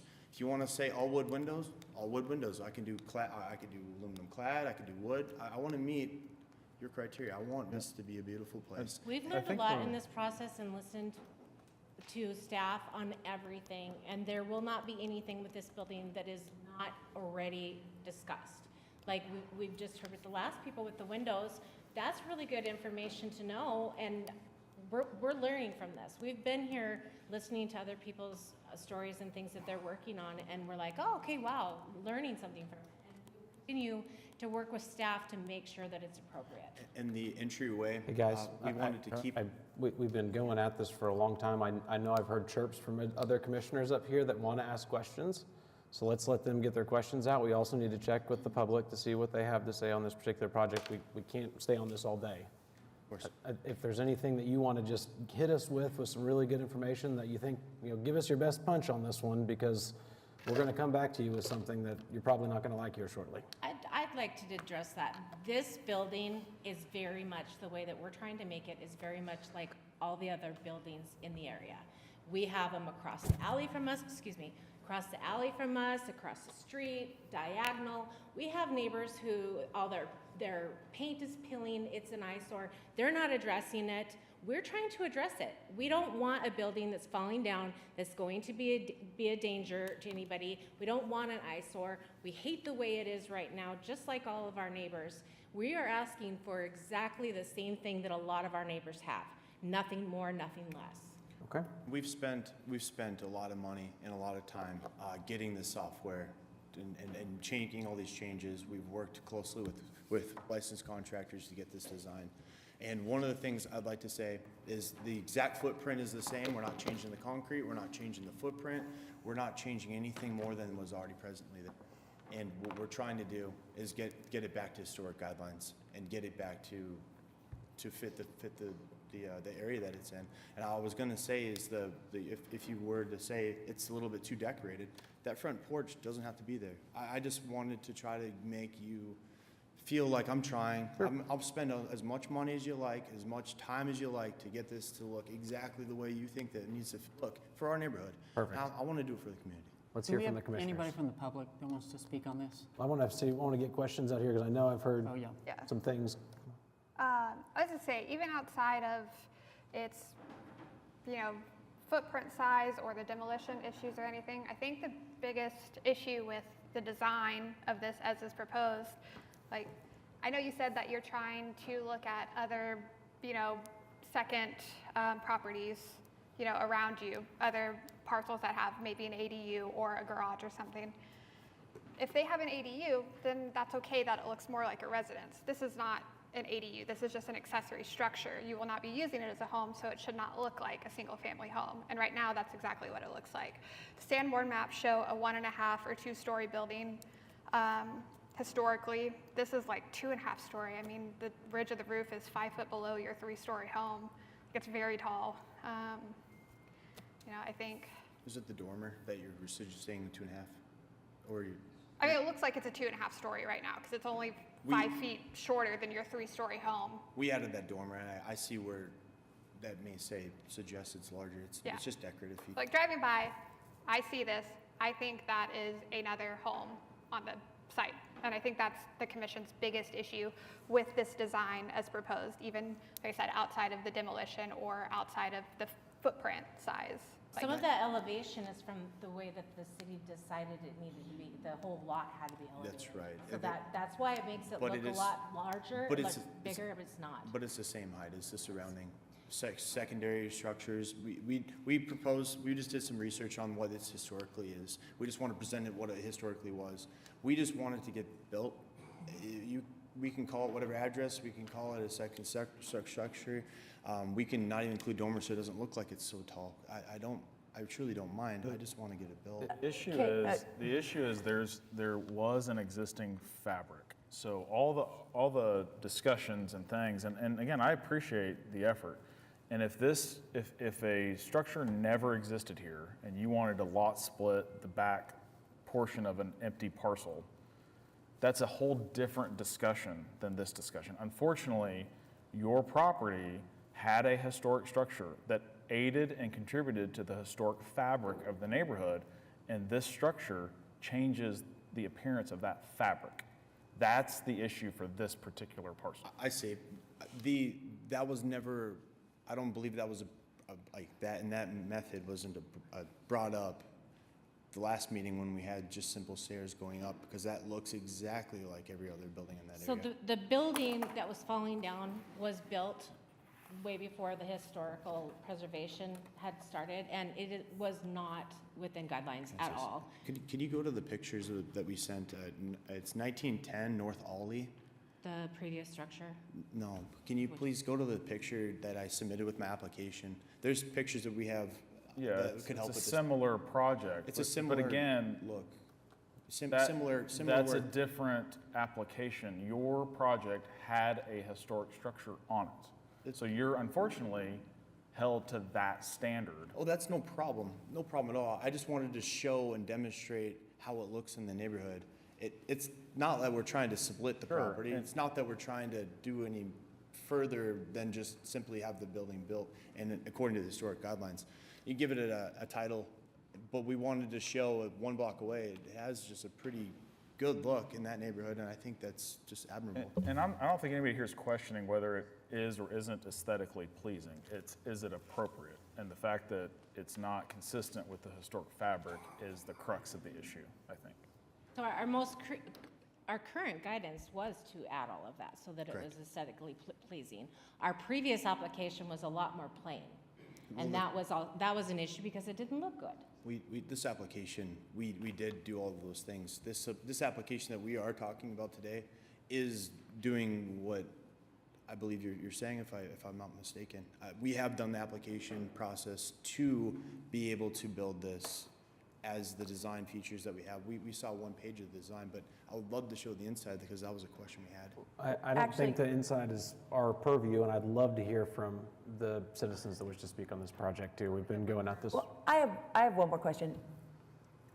Is your primary goal here to have a functional workspace in an accessory building in your backyard? I think that function would be incredibly useful. However, getting it built and simply built in essence, getting a roof on it, put siding on it, appropriate windows, appropriate door is our number one goal today. And he purchased the property with No. that building, and he's trying to. Absolutely. Simply want a roof My and say- siding. But what I'm saying is, it's beautiful. This is a lovely drawing. And I am not one of the architectural members of the commission, so I can't speak to exactly whether or not this would have been approved had a house burned down and we were building a new house. I don't know that. But I do know that it seems to me like you guys they could replace a garage type structure that's 2 stories of a relatively substantial size and it would fit guidelines, correct? It does change the footprint with more concrete. It does, and it also wouldn't be the same Right. historically. But my point is my husband and I both work in our converted garage in an HP neighborhood. I would love to have the amount of space that you have the opportunity. Just because we're saying that we believe it to have been an auto house or garage and the accessory dwelling structure needs to fit within that, does not mean that you cannot fit that out as well as you would like and office within it. I don't know what was spoken as far as the guidance you got here to where you got to this frankly really lovely design. The challenge is that it looks like a residential property. And unfortunately, because you cannot have 2 residential properties or 2 things that look or could function as residential properties on the same lot, that's just not going to fly, no matter how pretty we think it is, no matter what specific materials you're willing to put in there. I don't want to speak out of turn, but I think that's the crux of it. If you guys are just really wanting a completed structure in your backyard that you can functionally work in, I think that you're set up to have that be doable. This just is not it, and it is not going to get approved today, I do not believe. And can you, okay, so you're concerned about it looking like its own address, but I was just trying to do some research on what the house was used for previously. It has its own meter and all that, but. It's not about it having a separate address. think It's that okay that it matters. has a separate address. It's just, it's not functioning as a home or an ADU or an apartment, so it shouldn't look like a home. or Really an apartment. appreciate the feedback that you gave regarding that it could be a garage, but then used differently. I want to make sure that I mention this. I hate it, but in the consideration with these designs, we are considering my disability. It is hard for me to get on any kind of stairs. If we have the lower part a garage, that means I have to go in the main house to do anything that I need to do. I cannot go up the stairs on the inside or the outside. Everything has to be main floor. Are you, Yeah, I you think don't that's have to what make it a Commissioner garage. McBride is saying Doesn't is have to be a reduce the garage. size. It doesn't have to be 2-story, It had- almost 3 stories. I It had doesn't a- have to look like a house. It doesn't have to function as a garage in any capacity. I have a slight storage area just because we haven't converted it, and then 2 offices next door to each other inside the existing footprint of a 1931 Crown Heights garage. So I mean, I think that there is a way back to the drawing board that gets something that meets the historic fabric that is still absolutely functional. And I am empathetic and understand that there are some elements of the historic preservation code that might be a challenge with someone, with persons with disabilities. But I don't think you have to think of it as first floor garage, second floor office.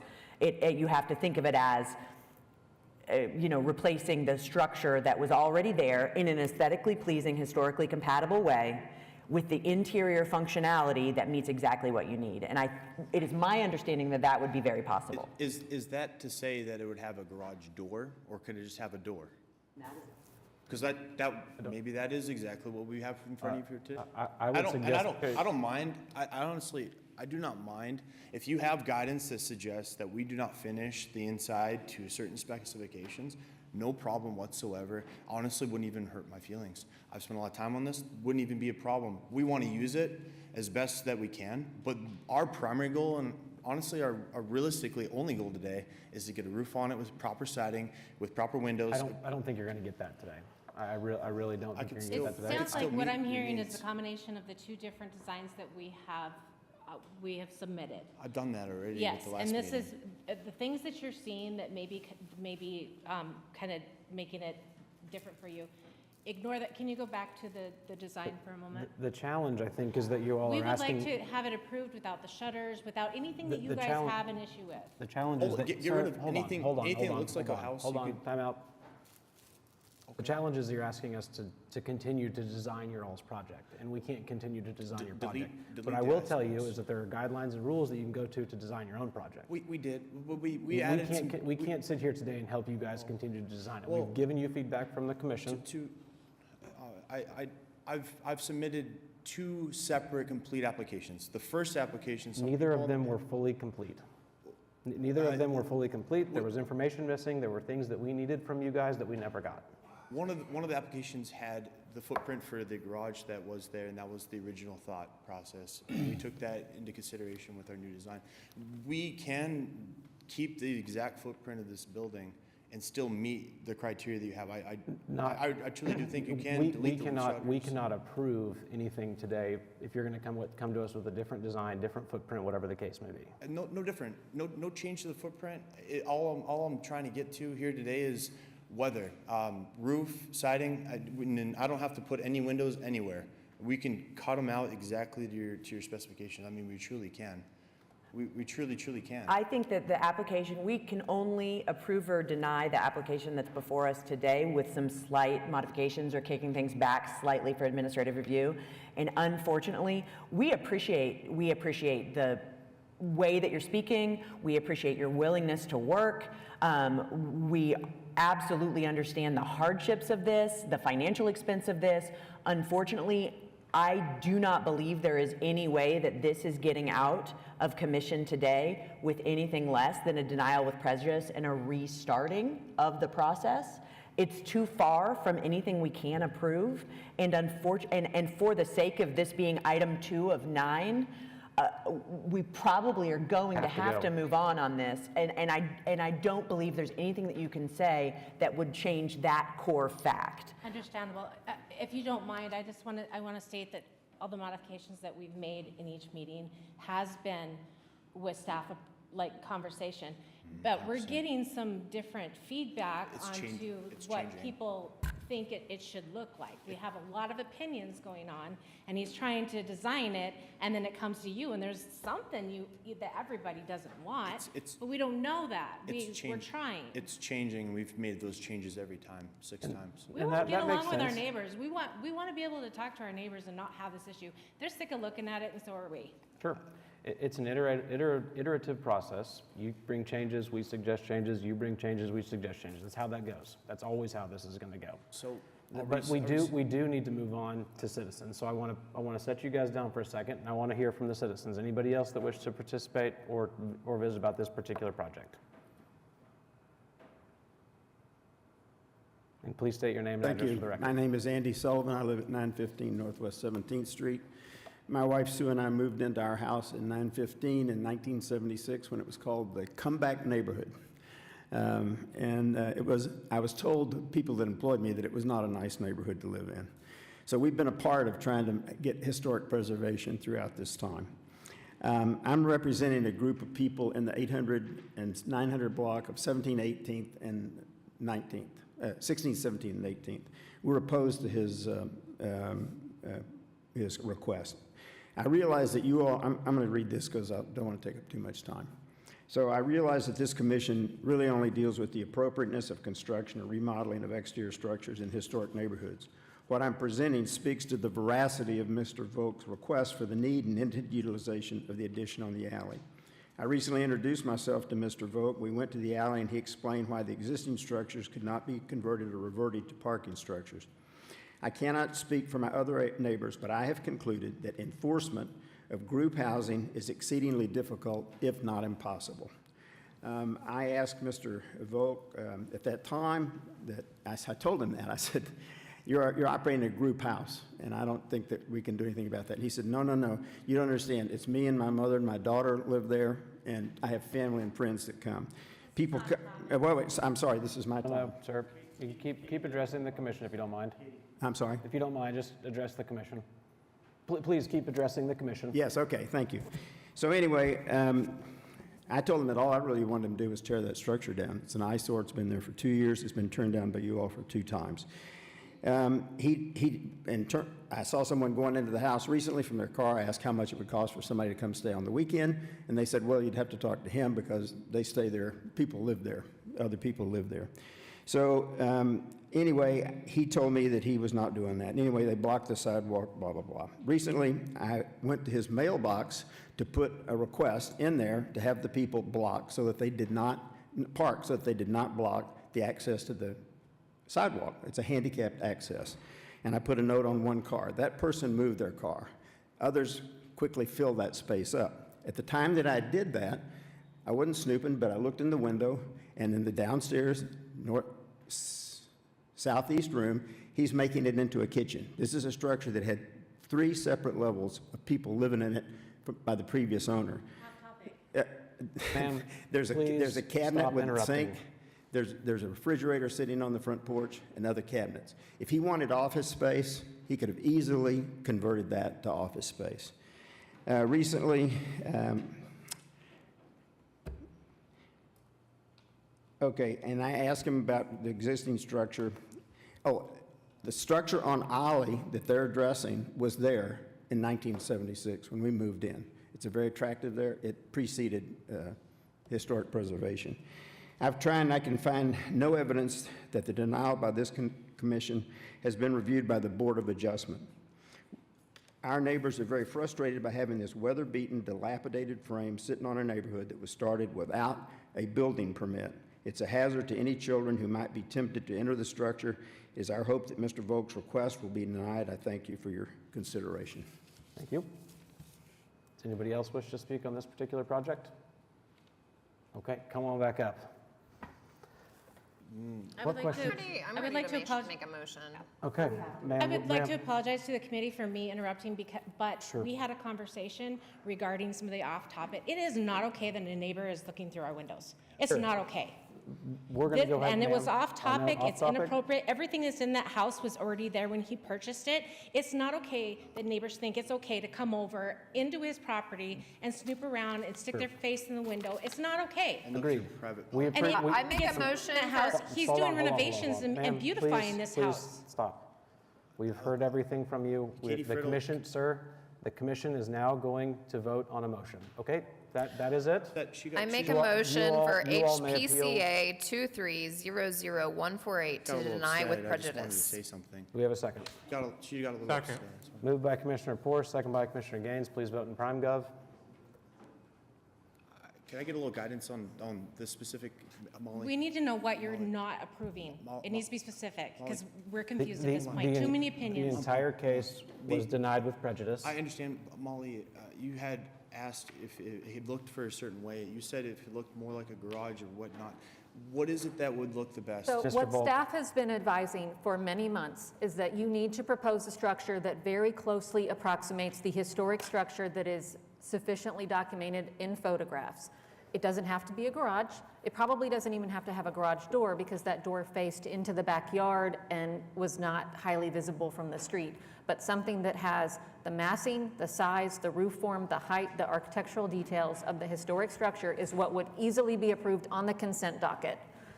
The other thing is, It also has to be accurately drawn. We need to know that you are going to meet applicable setbacks per building code. We need to know where all the paving is, where the driveways are, where the sidewalks are, where are you parking a vehicle, if you're parking a vehicle on the site. I think that was a lot of the issue with the first round, was not so much, there were concerns about the design and proportions of the structure, but a lot of it was that it was not well drawn.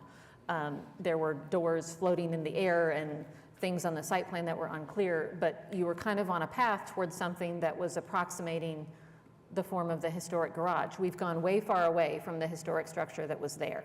I think one thing I will say to you too is the structure that you have now, that framing, that wood, all of those structural components have been exposed to the weather for 1.5 years and are likely going to have to be removed whether you get approved to go on or not. And that'd be permit-wise, right? That'd be a building permit.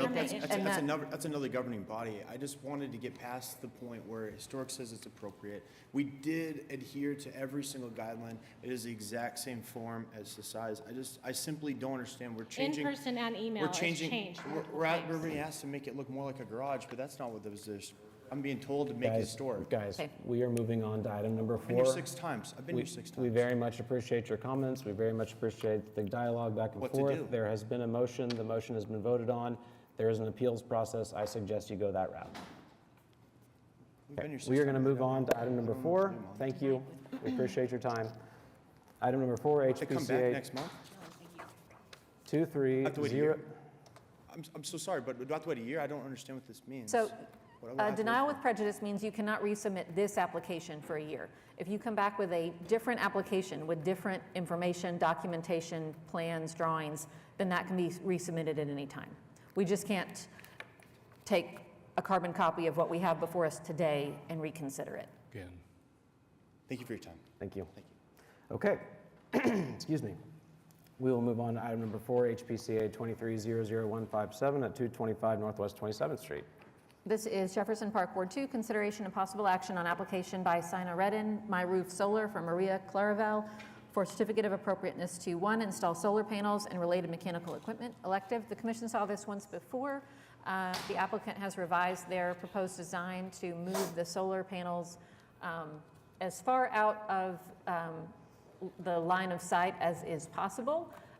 They are still technically minimally visible from the street, but they've done a really nice job of working with the roof form and the placement of the solar to ensure that you're going to have to stand in a very particular spot and look in just the right way to catch a glimpse of those solar panels.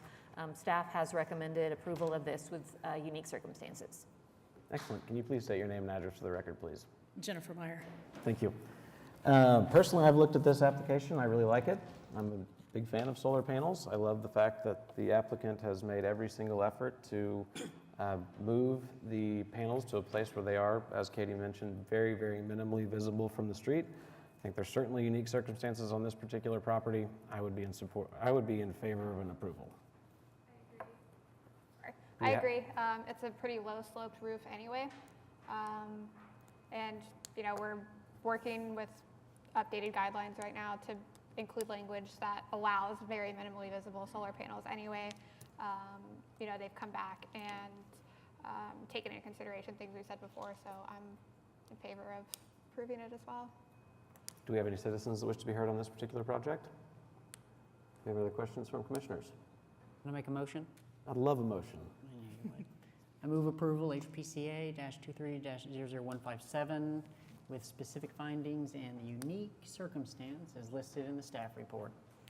Second. Moved by Commissioner Milner, second by Commissioner Whitley. Please vote in PrimeGov.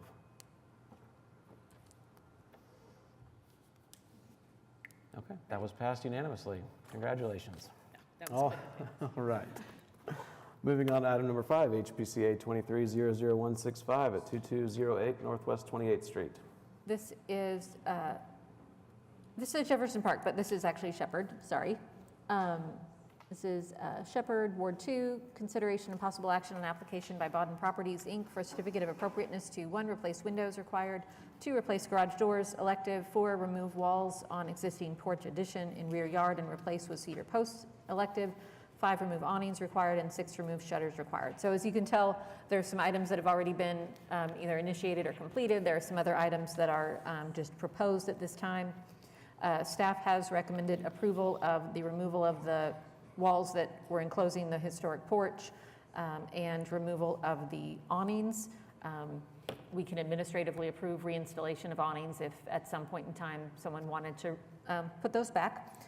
We have recommended continuance on the replacement of the windows, the replacement of the garage doors, and removal of the shutters. On all of those, it's kind of needing further documentation of products that meet the applicable guidelines for both the windows and the garage door. On the shutters, it appears those may have been a historic feature. We would want to, staff would want to see more information to confirm that those were not original to the structure before approving their removal without them being replaced with something comparable. Okay. Talk to us about your project and state your name and address for the record too, please. I'm sorry? State your name and address for the Monty record. Ferris, 2208 Northwest 28th. Let's see, several things looks like staff recommended approval on. There were some continuance items, specifically windows, garage doors, shutters. looks like some of the materials, we need more documentation on materials. Talk to us about those particular items, if you don't mind. I submitted the new proposal for windows over the weekend. I was tardy on getting it to you for this meeting, so. Have we seen those? They are, we did not get those, oh, sorry.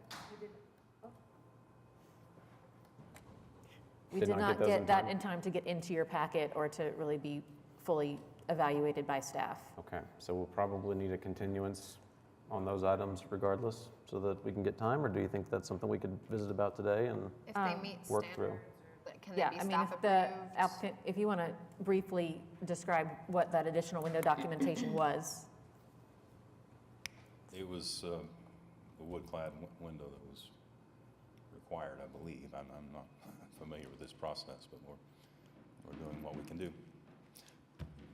What's there is not correct, and what is there is we will return that to the original wood openings. I've Okay. got the bid for the original openings, and you have the specifications to what we're proposing to put in. Okay. So we could, and I'm sorry, I haven't looked at the new material that's been sent in, so I can't say for sure that what's been sent meets the guidelines. If the applicant's intent is to install a replacement window that meets the applicable guidelines, then we could approve that with a condition that the windows meet applicable guidelines for materials at a window replacement, and then applicant can work with staff to make sure that either what he's submitted checks those boxes, or if not, we can modify from there. Or we can continue it. Just thinking about what would let the applicant move forward. Do you have any comment on the condition of the existing garage doors and shutters that staff is wanting to keep if possible? I have submitted with the same paperwork replacement garage doors.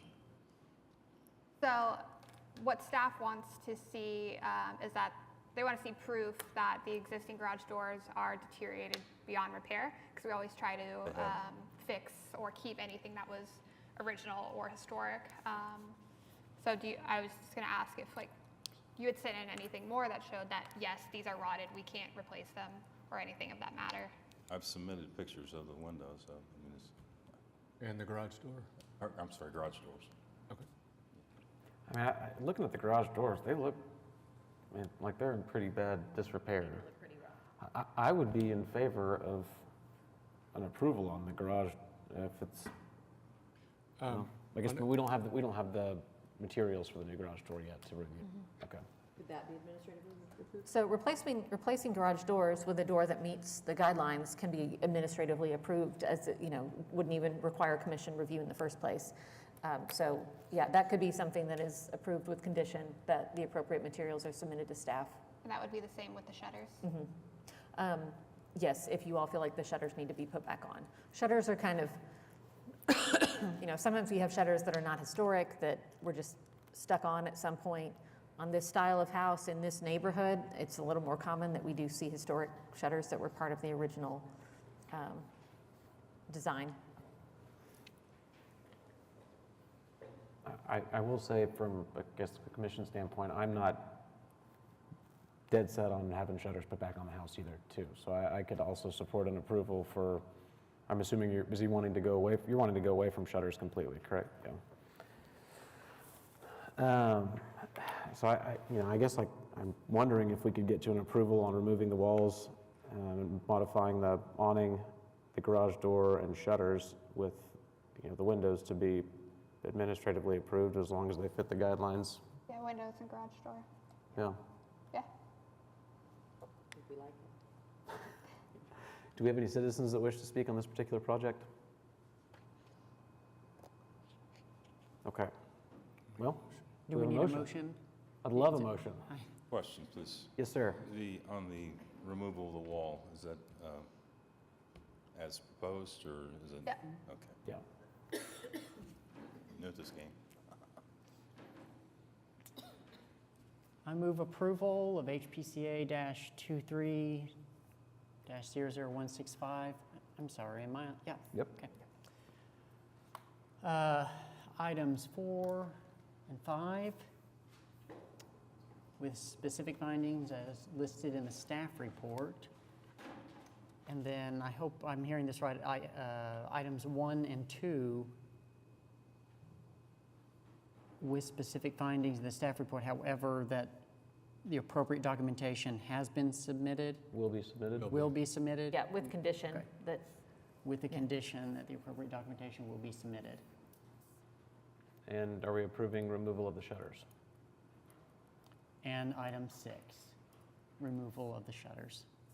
Is that approving it? Yes. Correct? Is that what we said? yeah. Yeah, okay. Do we have a second? Second. Moved by Commissioner Milner, second by Commissioner Whitley. Please vote in Prime Gov.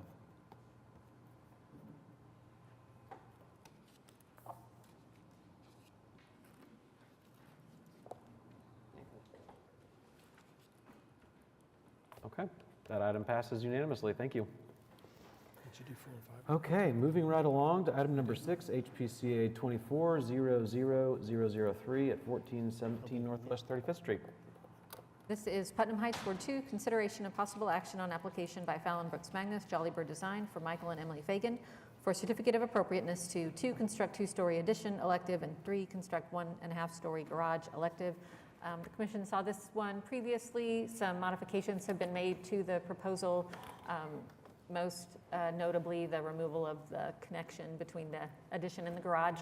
Staff has recommended approval of the construction of the garage. We did still recommend a continuance of the addition. Staff remains concerned about the size, the form, kind of window configuration on the proposed addition.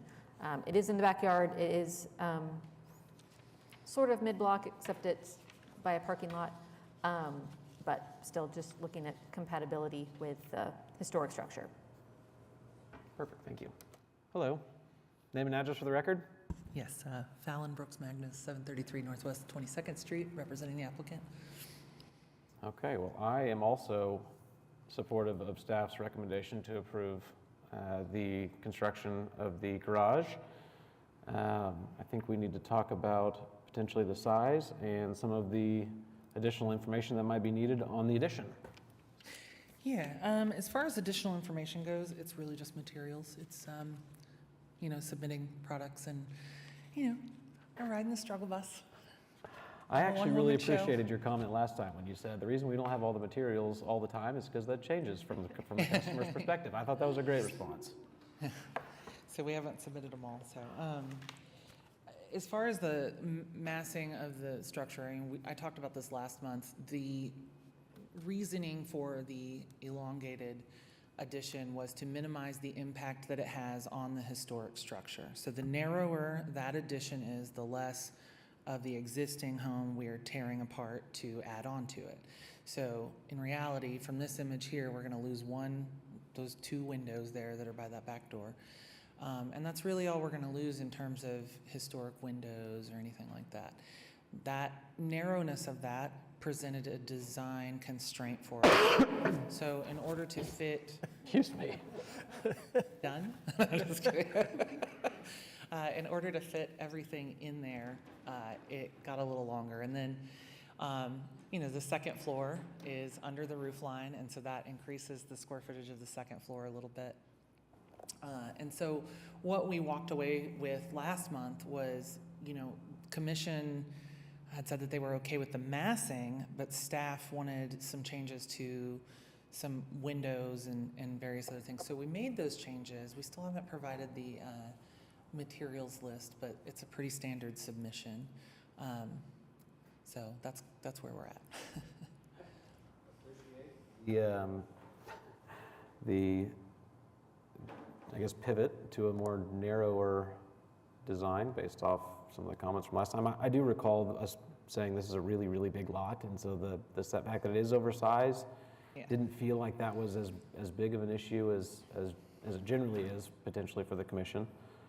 But it sounds like we just need additional documentation right now. I feel like this image here just kind of Yeah, sells that looks pretty ridiculous. Look at the house next door. It's really big.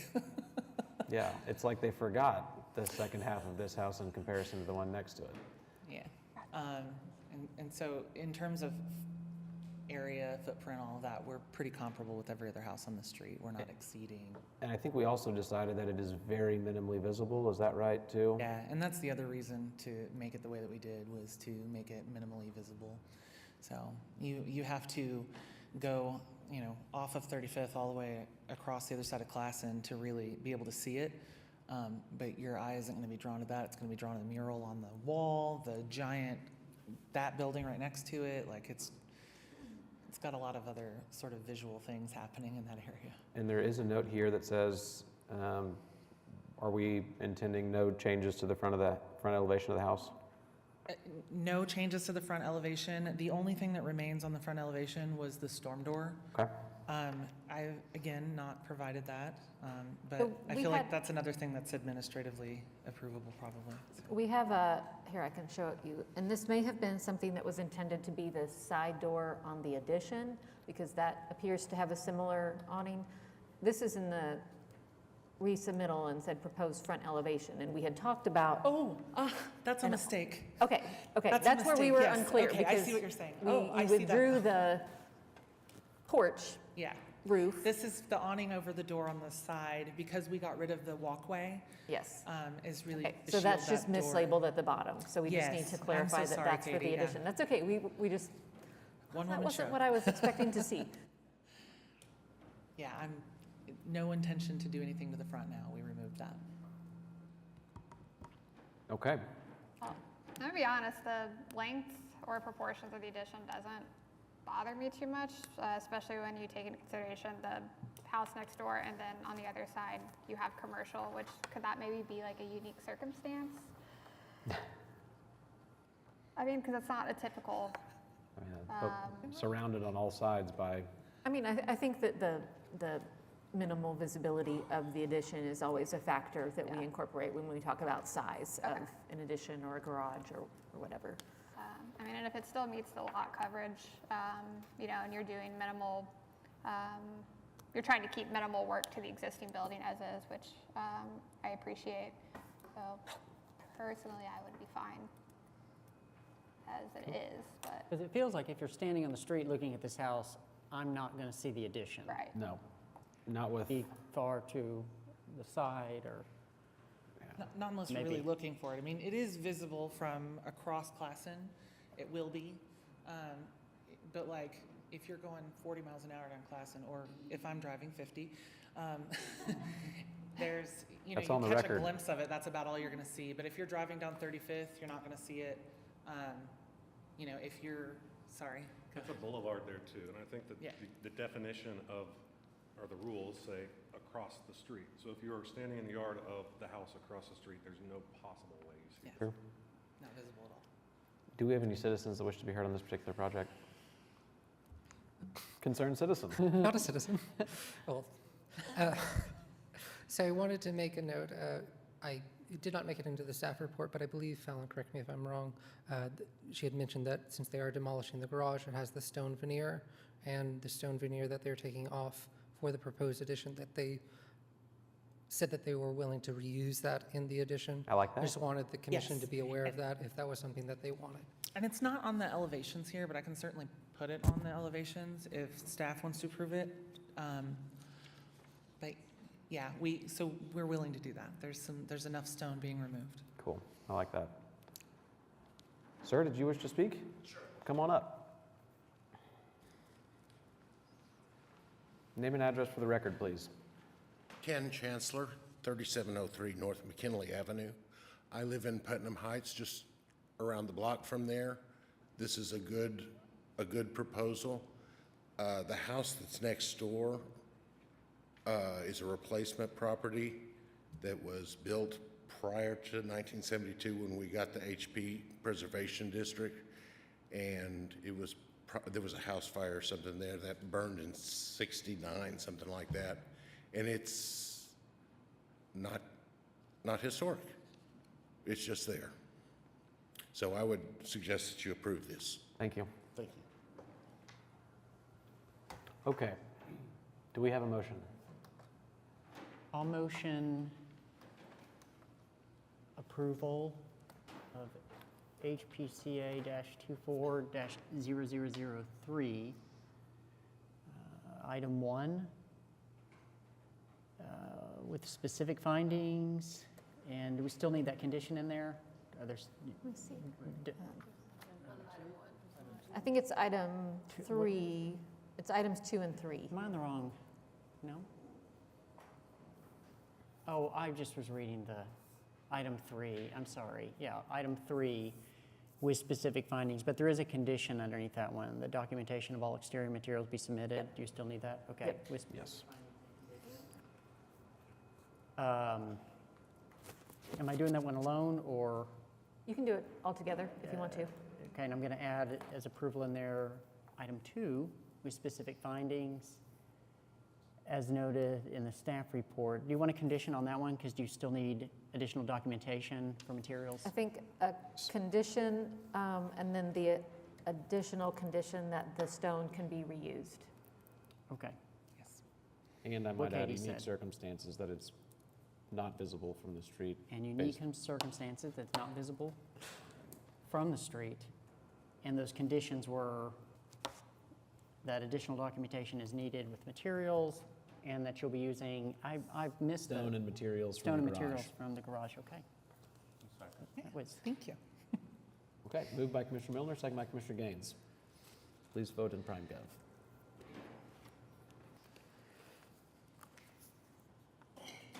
Thank you. Okay, that item passes unanimously. Thank you. Thank you. Is this your last meeting? It is. It is? I know. Well, I just want to say thank you so much. No. I know I started bringing cases before the commission, I don't know, probably 4 or 5 years ago, and in the beginning, I did not like you. Oh, wow. That's fair. But you have, over time, I feel like we've gotten to know each other. Man. You have been I think, a great asset to the commission, so I'm going to be sad to see you go. Thank you. So, thank you so much. A lot of people be thrilled. A lot I'm of just people being hate it. It's honest. part of the deal. Did you have any comments about Fallon that you felt? Yeah, no, I'm not going to have those Entered on into the record. public I just record. want OHP to know, or Oklahoma City P is eating a lot, just make sure Classen Boulevard after that comment. Bold to say that in a city building. And that's your plaque. Yeah, Yeah. exactly. In case you wanted that. We Thanks, have guys. had a 5-minute break requested. Okay, let's do a 5-minute break. We'll recess at 4:07.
Okay, Keith, can you go ahead and call this meeting back to order? Nice timing. Fudge. Present. Gaines. Present. Milner. Present. Moore. Present. Ramey. Present. Excuse me, McBride. Present. Whitley. Present. They're all present. Who? Oh, I'm sorry. Great, we have quorum. All right. Well, we will get right back into it. We will start with item number 7, HPCA 2400008 at 101 Northwest 19th Street. This You would- is Heritage Hills East, Ward 6, consideration of possible action on application by Jessica Herndon, 10 Key Remodels, for Candace Arnold for a certificate of appropriateness to replace a pair of windows at west side of the north end of the dwelling with shorter pair elective. This is an interior remodel that has triggered a request to modify the window openings so that the windows are shorter. They are in a location where they are minimally visible or not visible from the street, set back to the extent that the guidelines would support the installation of new windows in this location on the house. And we have over time interpreted that to support modification to existing windows as well. That location on the house is far enough back and minimally visible enough for that to be appropriate. The one issue with this and why it was not on the consent docket is that the windows that are proposed are a simulated divided light window that the guidelines did not support. So. Why are they simulated? Do you mean what makes them simulated, or? No, why are they? Why did they propose simulated divided light? I do not know. That's just the product that they included in their application packet. So. Okay. Can you please state your name and address for the record?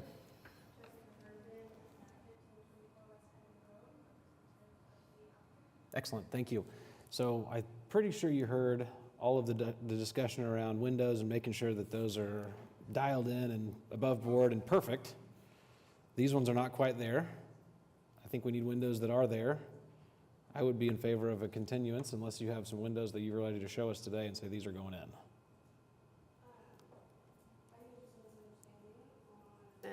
Talking with staff about what the guidelines required versus simulated and true divided light. We're more than happy to install and purchase Pella windows that are true divided light. Well, then I would support an approval with conditions that they share that with staff. The question that I have, and I think I'm the lone ranger on windows, in conflict with the guides. The concern that I have is the existing windows are single pane, true divided light. And you're only adjusting a couple, correct? Yes. So the result of forcing a true divided light product with dual pane insulated glazing is your mutton is going to be wider than the rest of the house on those specific windows. So it will not aesthetically look the same on the outside of the house. Whereas I would argue a simulated divided light with the same profile would much more closely approximate the historic consistency with the rest of the windows. You are a smart architect, and I am not, and I will agree with that assessment. So, and we have had this come up before, particularly on windows like these that they're not just a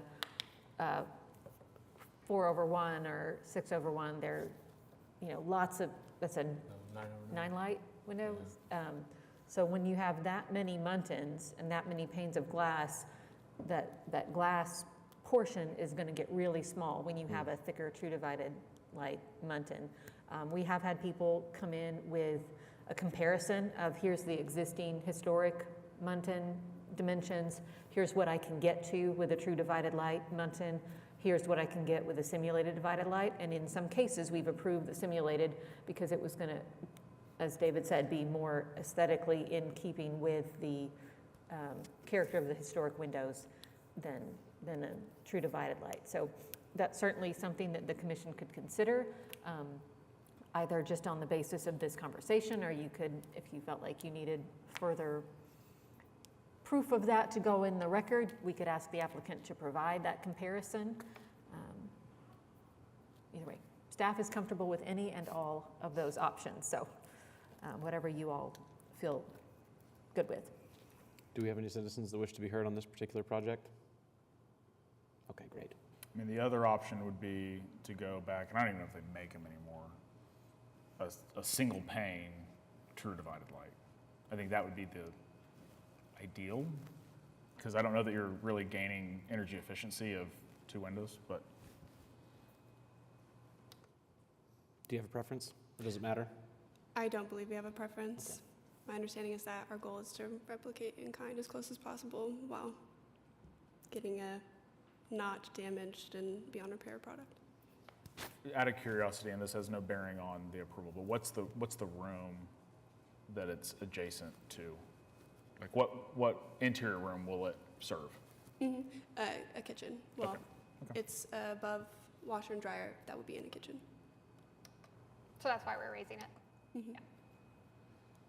I'm just trying to think if there's any freezing or functional reason why you would want that. But, okay. Do we have a motion?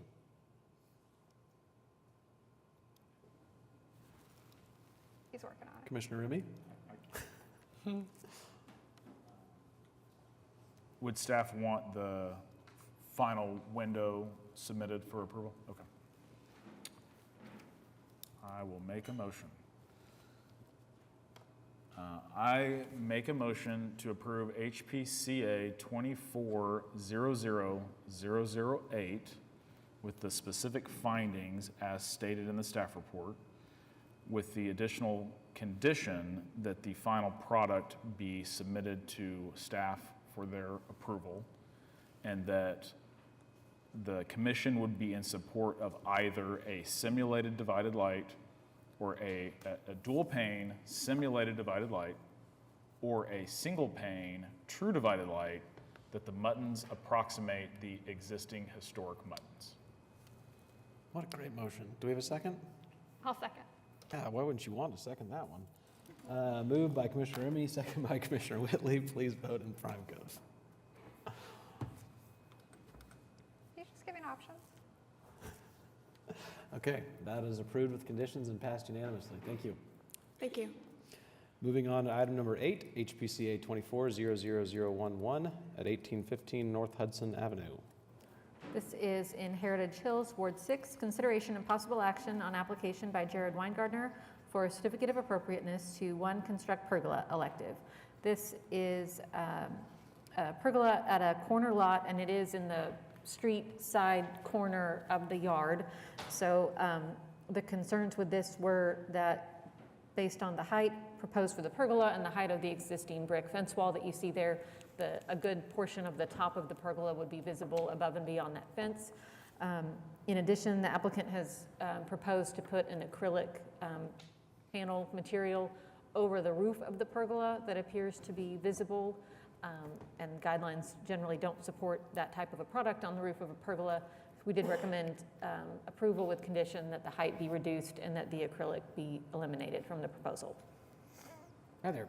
Can you say your name and address for the record? Yeah, my name is Jared Weingartner. I live at 1815 North Hudson. Cool. Are you good with the conditions that staff has laid out here and reducing to no more than 9 feet and taking the panels off the top? So the reason that we originally looked at a 9-foot pergola, the problem is that the grade of the patio where we want to put this is actually not one grade with the first floor. There's about a 3.5 to 4 foot drop.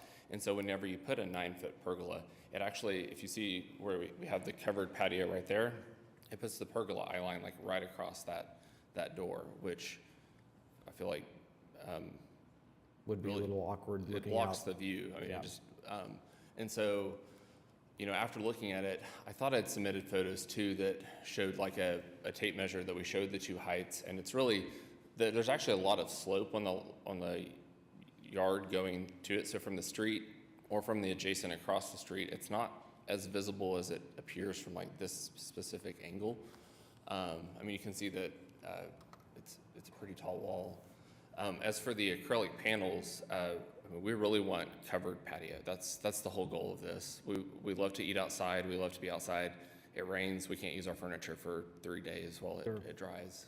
And we also would like some additional shading. I know the pergola without the material will provide that, but I've got 3 small children. We spend most of our time outside and would love to be able to have some covered eating. I did look around the neighborhood. I did not check to see whether they did CAs, but I found at least 4 other pergolas that have the same material that are visible from the street, just walking along the neighborhood. And so I didn't check to see, but it seems like it's a pretty common practice. The material is easily removable at some point in the future, and the pergola is not attached to any historic fabric or historic cement. So the pergola could be removed at some point to restore it to the original historic condition. I think those are all pretty reasonable. I can get there with you on the height, that particular component. Yeah. I think in favor of eliminating the acrylic panels, but I hear you when you say the kind of the reasons why. I know they're not supported, and I certainly think we can come up with a unique circumstance for the height. I don't know that there is one for the plastic. Yeah, is we've my also struggle. recently denied Yeah. pergolas with acrylic tops, so. I was gonna say the same. Yeah, I just don't know if I can get there on the acrylic because we've been denying them. Yeah. So how are there ones? Probably Probably people without doing them. CAs. Yeah. Feel free to They- report them. Yeah. Please don't. They get a just CA for kidding. the pergola and then go back later and stick the panels on. Okay.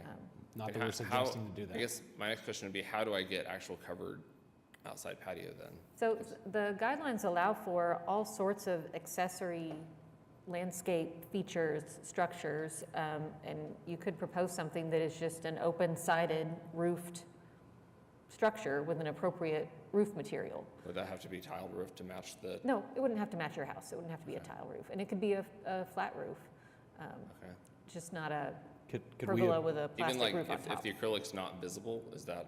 So we have seen some people propose, I think, pergolas where It's like some set sort in. of structure was set within the rafters, the slats of the pergola, so that you couldn't, so that it was actually a solid roof, but you couldn't see that it was solid unless you were right underneath it looking up. Okay. Kind of like But that we idea. would support acrylic there. I There mean, we go. there's a materials concern with the acrylic, but some other material might be appropriate.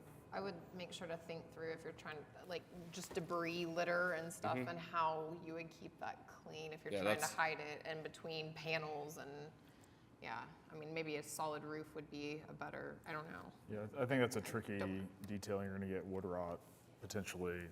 Could they use something like a cover over that? I mean, I guess that would be more noticeable, but something that's not permanent, like a sail or, some sort of Yeah. thing Like a like that. retractable? Yeah. That's the thing. We could put again, the goal is covered patio, covered area that we can be outside. And acrylic, like I looked at a bunch of different products across, including some more expensive like louver systems and things like that, that just didn't seem like they would fit, would be a lot more noticeable. I mean, yeah, you could make it look a lot worse than acrylic with temporary stuff. So are you wanting the look of a pergola, or are you wanting the look of a detached structure? Or, I mean, I guess Covered that's my structure. question. It's more about function to me than, I want something that we can cover that area so it actually gets used a lot more. And so a pergola seemed like the most fitting, just driving by and see. It would look like a pergola, the material wouldn't be that visible, it's very thin. It does have a grade so you don't get debris, and keeps, water off the furniture. I think the pergola idea is the most minimally invasive, Yes. kind of like you suggested, which I appreciate that going down that route. I just think that because of where we're at and what we've approved and not approved in the past, it's really almost impossible for us to approve a pergola with an acrylic panel on the top of it. So I might even suggest coming back with a structure that is more functional, that you like more, that wouldn't have materials that are specifically excluded. And I'm curious what I apologize for my ignorance here with the guidelines, but to me, if you liked the look of the pergola, you could design something that had wood post, had wood fascia around it, but it just had like a single ply membrane roof, so it sort of from the outside had the character you want, but then it just was sort of solid. Okay. Yeah, are you wanting light to come? I would like light to come You through. want light to Yeah, come we want through, some okay. light. We want covered, like basically covered light. Gotcha. I got you. Okay, never mind. Because I've seen some of those, but they look really dark. I mean, so. So I think what we could do is approve with a condition that the acrylic be eliminated. And that gives you the ability to move forward with, you know, kind of prepping for installation of a structure. And then you could continue to research options for the roof or other types of structures and come back and either revise the approval for the pergola if you find something that you think is going to work for you and that we think would meet with approval. So, well, I guess I've been unable to find a material that's transparent or translucent that does meet the guidelines. I mean, I'm not going to put glass out there. I think that would be a nightmare from a hail standpoint. So, yeah. And I really don't want a solid roof. Yeah. So, like, to me, that kind of runs, like, we want coverage, but we want it to be, like, open and being outside. Besides the fact that the guidelines don't allow for it, what is the logical reason that it doesn't? If it's pretty minimally visible and Yeah, I mean, I think clear. part of it is a materials thing, that the guideline, and it goes back to the green guidelines and them being sustainable, that we don't allow for plastics, for acrylics, vinyl, all those types of products. There's concerns about what happens to acrylic if there's a fire, if it melts, and kind of environmental impacts. It's more the sustainability, environmental concerns. So I think we're still kind of at the same place we were earlier. We would approve the taller pergola without the roof covering, and that would give you some time to go back and figure out if there's anything else out there. And then you also may decide that you just don't want to do it because the roof covering just doesn't work, but that would be your decision at that point too. Katie, you could pursue a modification to your CA once you got it if you provided a detail or something, right? Yeah. I'm sorry, I was saying, if you wanted the approval to start and then continue to research the end solution that you want, you could always modify your CA. Okay. At a later date. How do you feel about that direction? I'm okay with that. I struggle a lot with like the actual logical application of that. So I could build a pergola. Without I a could go plastic tarp it roof. so that it looks terrible, that's temporary, and provides like the same thing. It's kind of the same concept as if your brick's already painted, you can paint it whatever color you want to. If you want to paint it bright pink, that's up to you, but your Yes. house is going to look terrible. So, I mean, I Yeah. get that. That's your call. Okay. Yeah. Yeah, I think that the demonstration would be, I think what the commission doesn't want to see, I'll speak for myself, is a pergola with, for lack of a better term, something that looks cheap that's just sort of set on top. So if that's the functional, and I think the other issues with that acrylic is what does the solar degradation look like to that material and how long does it last and at what point does it start to degrade? Yeah.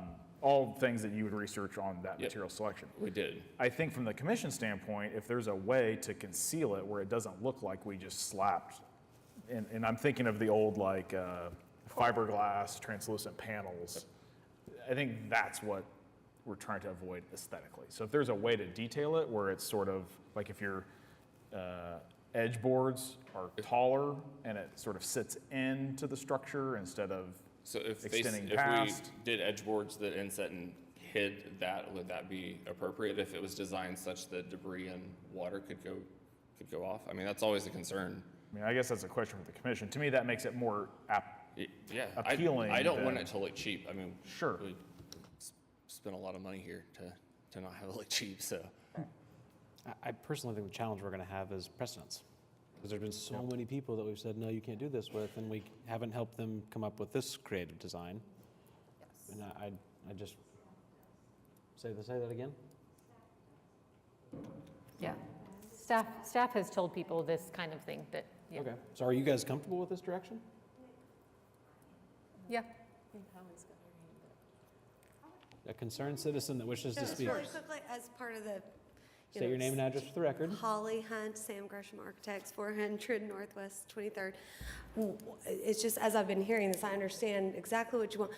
a traditional material use would be like using a very thick canvas, but now they make very good liquid applied moisture sealants. And so, that I think is more what they would feel comfortable with, whereas acrylic is just not part of these guidelines. So it's not that there's no other materials, but I know how we all, I think, struggle with that with HP is like building materials progress.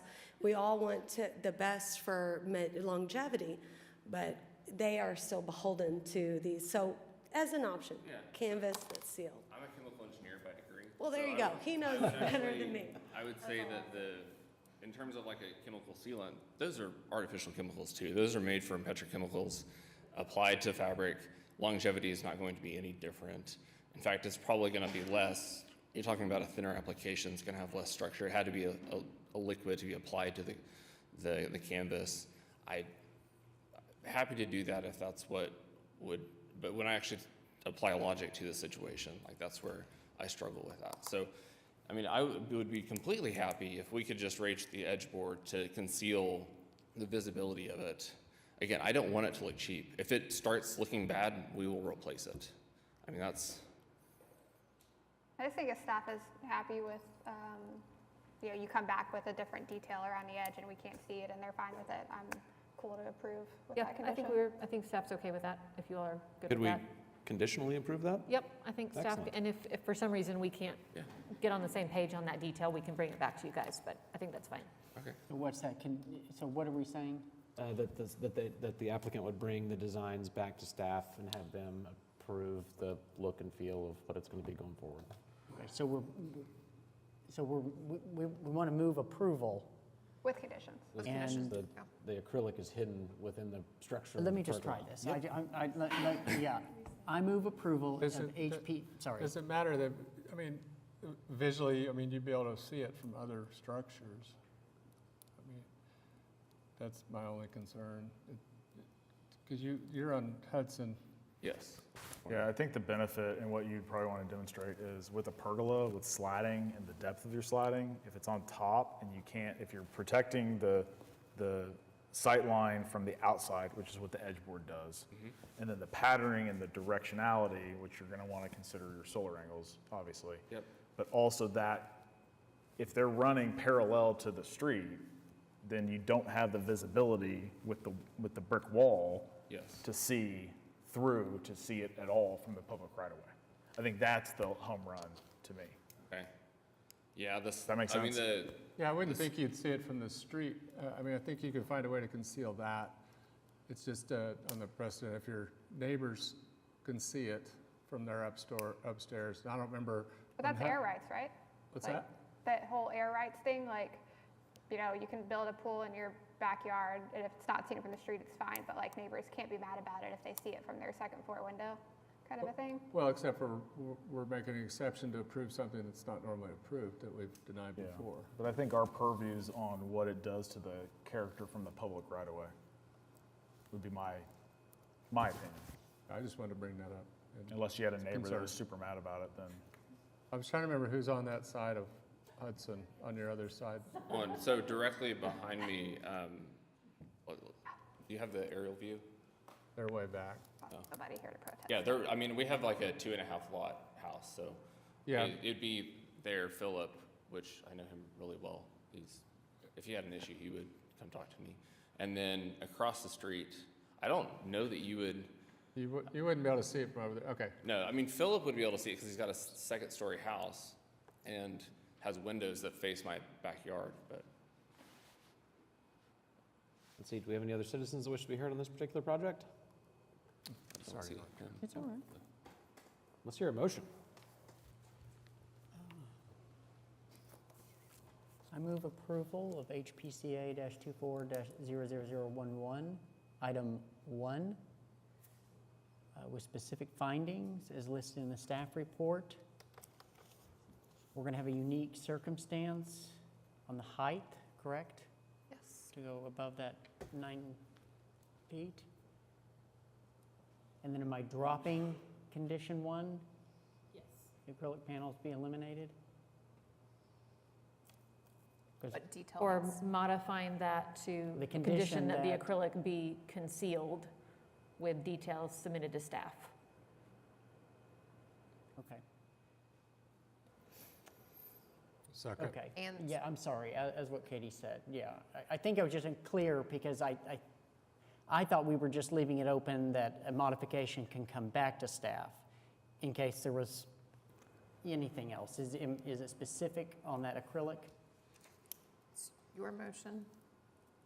It is I my think that's motion. what everyone right. had landed on, but I was just motioning that there's a unique circumstance on the height, and I thought we could just get this project moved and that there is an alteration that comes for a different design to seal that top. It could be administratively approved by staff with the correct documentation.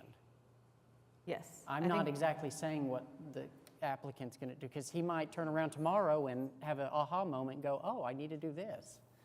Do we need to list out what the unique circumstance is for the height? So the slope of the, Do what?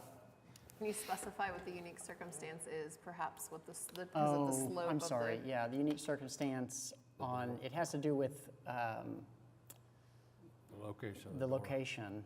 Yeah, I'm sorry I missed that one. Where it is on the property, the because you have an slope of the- overhang that's It's coming the off elevation right. of the first floor relative to the patio. So Okay. there's, our patio outside is actually like halfway up the basement. So Okay. there's a 4.5 foot, or about a 4 foot I'm just elevation going to say rise from the unique patio to the. circumstance due to the elevation, Yes. current elevation of the home. Yep. Let's go with that. Thank Sounds you. good. Thank you, everybody. Do we have a second? Second. Moved by Commissioner Milner, second by Commissioner Gaines. Please vote in PrimeGov.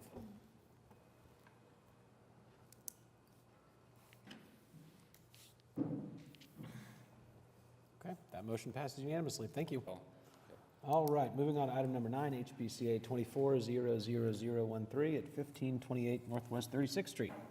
This is Putnam Heights, Ward 2, consideration and possible action on application by Miles Mixon, Revive Design Build, for Tad Burgess for certificate of appropriateness to 1, construct rear addition elective.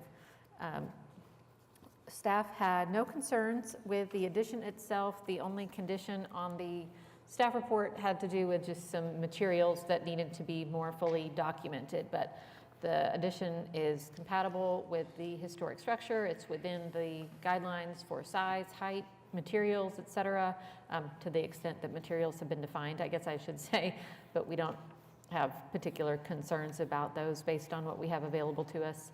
And yeah, we recommended approval with condition. Okay, before we jump into it, are there any citizens that wish to be heard on this particular project? Okay, good. So staff has recommended approval with conditions, and the conditions is that they just need more information. Can you get that information over to staff? Yes. Okay, I'll make a motion for item 1 on HPCA 240013 with the conditions and specific findings in the staff report. do we have a second? I'll second. Moved by Commissioner Porras, second by Commissioner Milner. Please vote in PrimeGov. Never let it be said that we're not efficient. I didn't even get the chance to state my name. Will you state your name and address for the record since we didn't Miles get a yes out of Mixon, you? 515 Northwest 42nd. Perfect, thank you. Well, it hadn't passed yet, so we'll see how it's going to go here in a second. Thank you, Taylor. Commissioner, to you. Good That luck with passes luck with retirement. by a vote of 7 to unanimously. All right, let's go on to item number 10, HPCA 24-00014 at 216 Northwest 35th Street. This is Edgemere Park, Ward 2, consideration and possible action on application by Holly Hunt, Sam Gresham Architecture, for Chad Brown for a certificate of appropriateness to 1, replace and widen driveway, elective, 2, demolish garage, elective, 3, demolish playhouse, elective, 4, construct new garage and attached cabana, elective, 5, install pool mechanical equipment and hot tub, elective, 6, install artificial turf, elective, and 7, install driveway gate, elective. Staff did recommend approval of the demolitions for the garage and the playhouse. We also recommended approval of the driveway and the driveway gate. One thing I want to note with the driveway gate, and we just want to put it on the record, the gate does not connect to a fence, which is kind of an unusual configuration. There's no fence on the side of the gate, so it's not actually enclosing the yard. if at some time the homeowner or a future homeowner wants to install a fence that comes up to connect the gate and enclose the yard, it would need to be transparent up to that 40% setback mark where the fence is supposed to be located. But other than that, the gate meets the criteria for a fence or gate in that location. Staff did recommend continuance on the construction of the garage and attached cabana, the pool, mechanical equipment, hot tub, and artificial turf. The garage cabana is larger than the historic structure that was there. This, combined with the pool, combined with a previously approved addition, puts them over on lot coverage.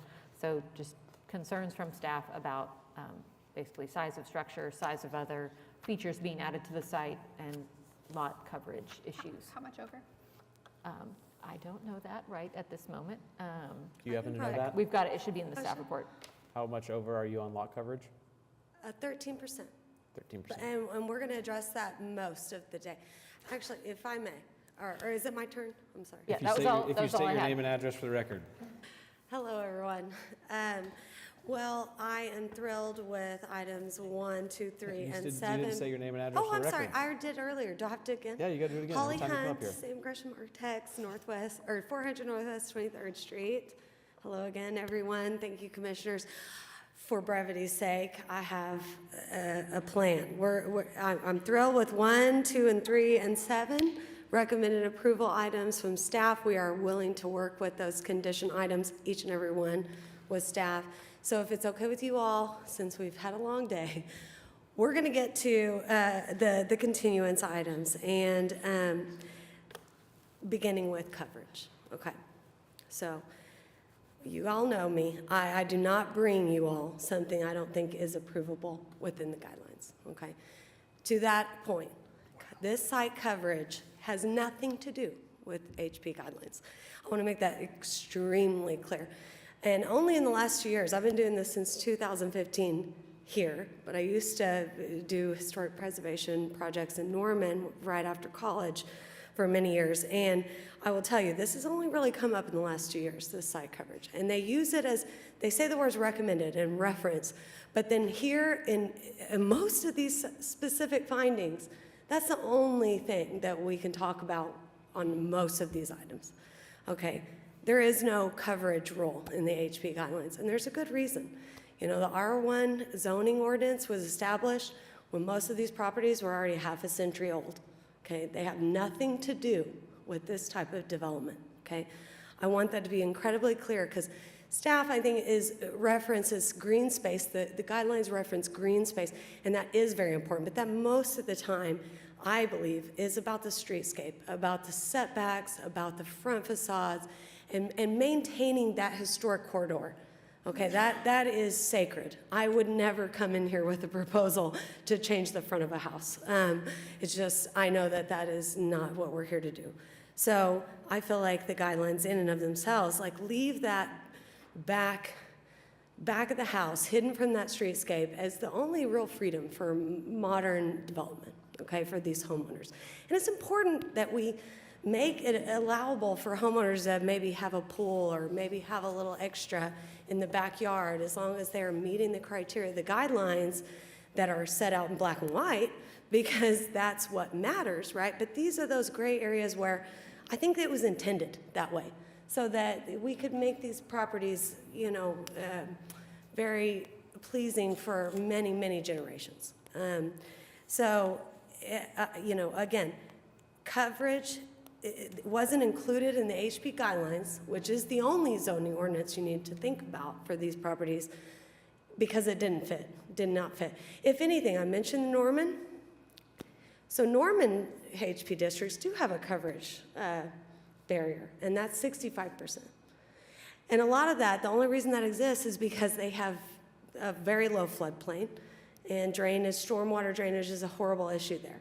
Okay, so that aside, but just to give you an idea of what coverage in historic districts looks like, 65%. If we're going to talk about it, it's more realistic to talk about 65% than 50. It's my point, because it fits better with a historic district, okay?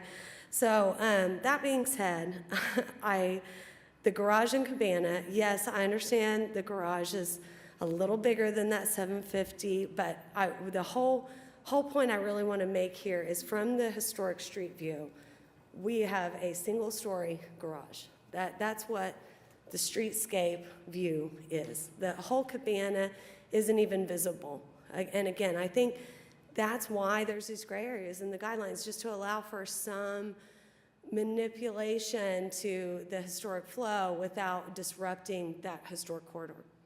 And I think, you know, we're happy to, I'm okay with a continuance today because I want this feedback to know what we can bring back that is approvable. But I want you to know, even today, other than the 450 black and white rule on garage, which we're just slightly over, that's the only unapprovable item you'll see on my application, according to the guidelines. So I really try to adhere to these because I know you guys are beholden to that.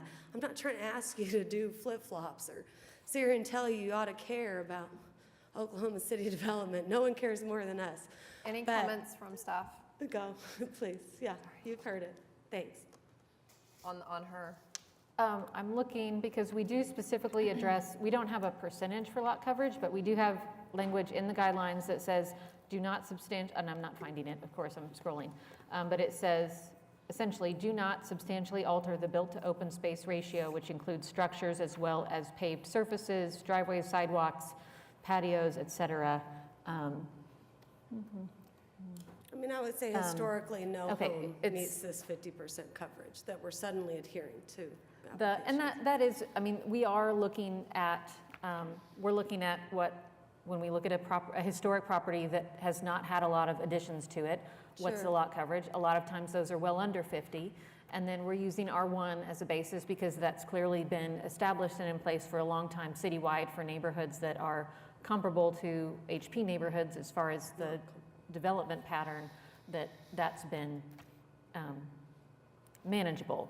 So it's at 2.5.37, it is not appropriate to alter the overall character of the historic districts by substantially reducing the ratio of open space to built space on any site through new construction additions or introduction of surface paving or other hardscape features. So that's where we have the Well, I would say guideline open about it. space and built space are disparaging because you guys calculate site coverage based on even concrete. Even my driveway counts.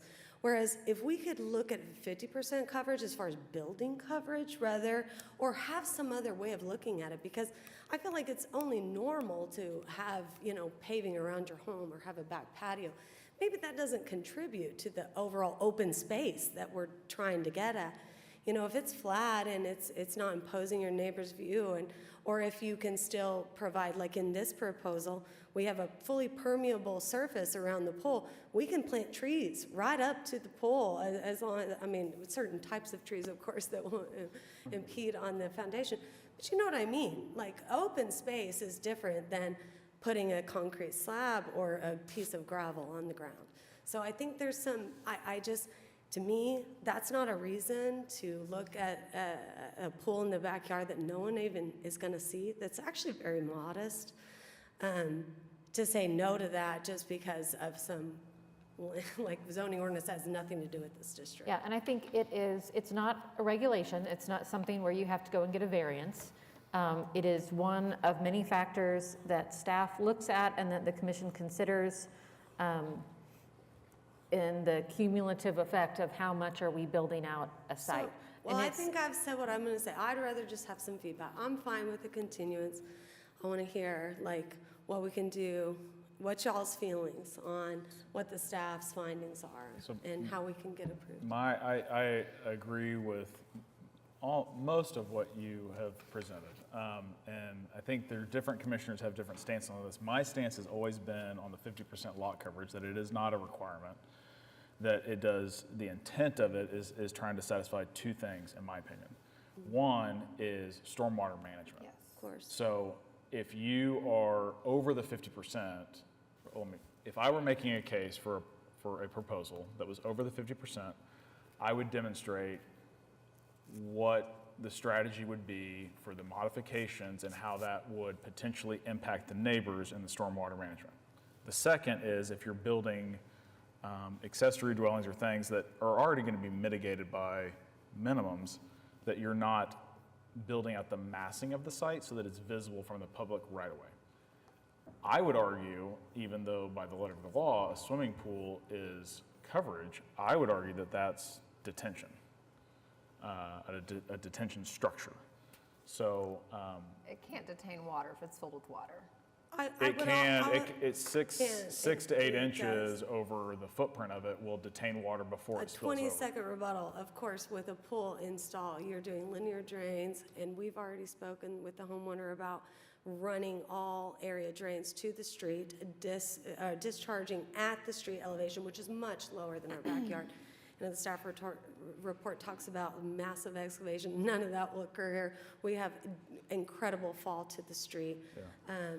So for me, those are the we'd be happy to unique express that. circumstances of Right. how you're mitigating stormwater potential damage to adjacent properties would be I couldn't agree more. Yeah. Yeah, I would also like to add that like 50% is a gray area. We have routinely approved 53%, 55% before. But it should be way more. 13 feels like a little bit more. And then also, you know, your garage footprint is almost triple the size of what it was existing. But it's not a guideline.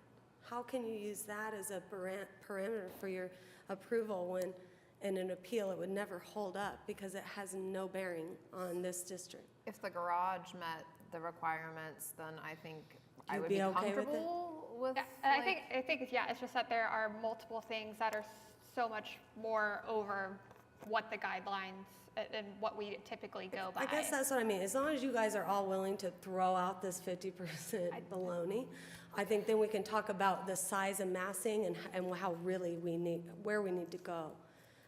Because I would say that the cabana is very common for these garage structures to have additional servants' quarters. We see it throughout the districts, all of them. Some do, some don't.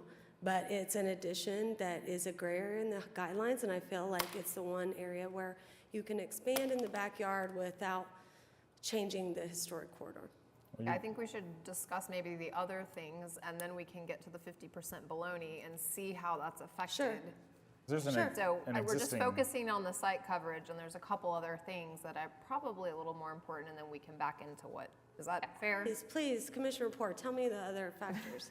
So, I mean, she said the garage is over what is allowed as. 450, we're at 528. Yeah, we could So- probably Well- scale that in. Well, with the cabana, it's 813, which is almost triple the But the size of the cabana- 300 square foot structure that was there before. Yeah, And that's what I cabanas struggle are with. different. I mean, to me, that's one separate than the structure, though. garage. It's one structure. It's Right. not a garage and a cabana or a garage and like, you know, some kind of pergola attached to it. Like, it's all going to have one connected concrete foundation. Right. It's one structure. It is one structure. But the square footage is calculated differently according to the HP guidelines is all I meant. I didn't mean to disagree. It's just, they are different. Katie, square is that footages. calculated differently? I mean, we look at, so the guidelines about size for garages say garage.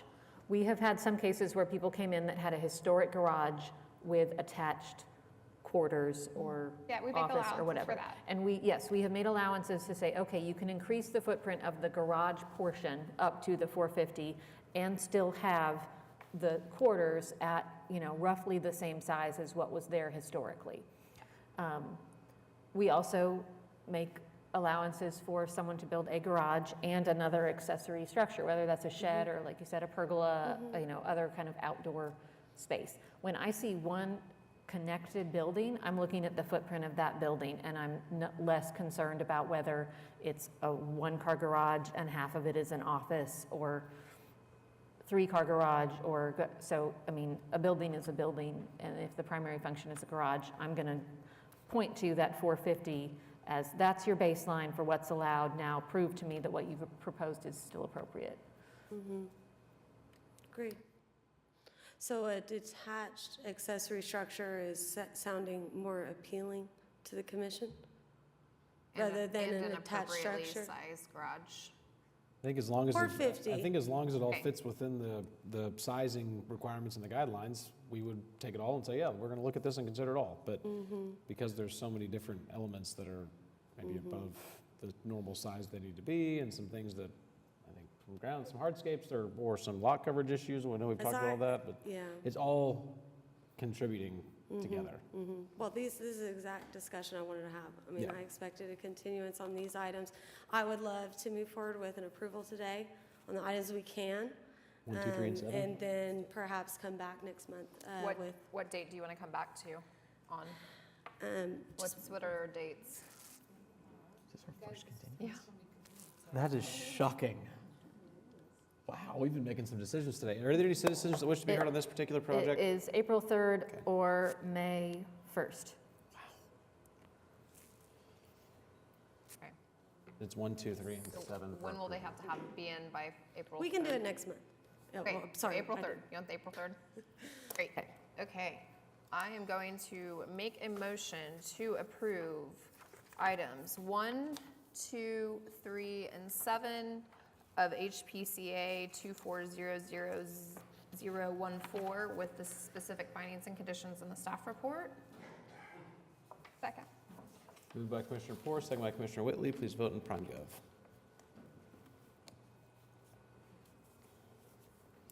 Okay, that was passed unanimously. 1, 2, 3, 1, 2, 3, and 7? 1, 2, 3, and 7, 1, yes. 2, 3, and 7 And were then approved. I will make a motion to continue to the April 3rd meeting, items 4, 5, and 6 of HPCA 24-00014. Second. Moved by Commissioner Poor, second by Commissioner Whitley. Please vote in Prime Gov.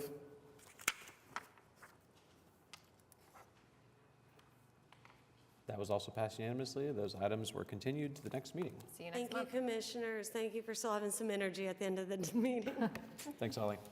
All right, moving on to our final item here, HPCA 240016 at 3118 North Hudson Avenue. This is in Edgemere Park, Ward 2. Consideration and possible action on application by Nicole Ragland for a certificate of appropriateness to 1, replace front lawn elective, and 2, install landscape edge elective. This is an application that you all are seeing for the first time today, and this is work that has been undertaken but must be reviewed as if it had not. The applicant has proposed to make modifications to the actual yard material and landscaping itself, and then also install a landscape bed in the front yard that exceeds the guidelines for height of landscape edging. So staff has recommended a continuance. I believe the applicant has talked with staff members about some modifications to that landscape bed. Other concerns are just the absence of traditional kind of landscape material that holds the yard in place and that contributes to the character of the block. There are also city regulations regarding landscape materials that come right up to or are within the right-of-way that can wash out into the street, et cetera. It's not really an HP thing, but it may be a concern as far as a code enforcement matter. Okay. Can you please state your name and address for the record? Sure. Hi, y'all. I'm Nicole Ragland, 3118 North Hudson. Okay. And talk to us about where you're at with staff right now. I know there's been some discussions back and forth, but give us Yeah. kind of your update. Yeah. Well, first of all, I plead guilty if that's even a thing.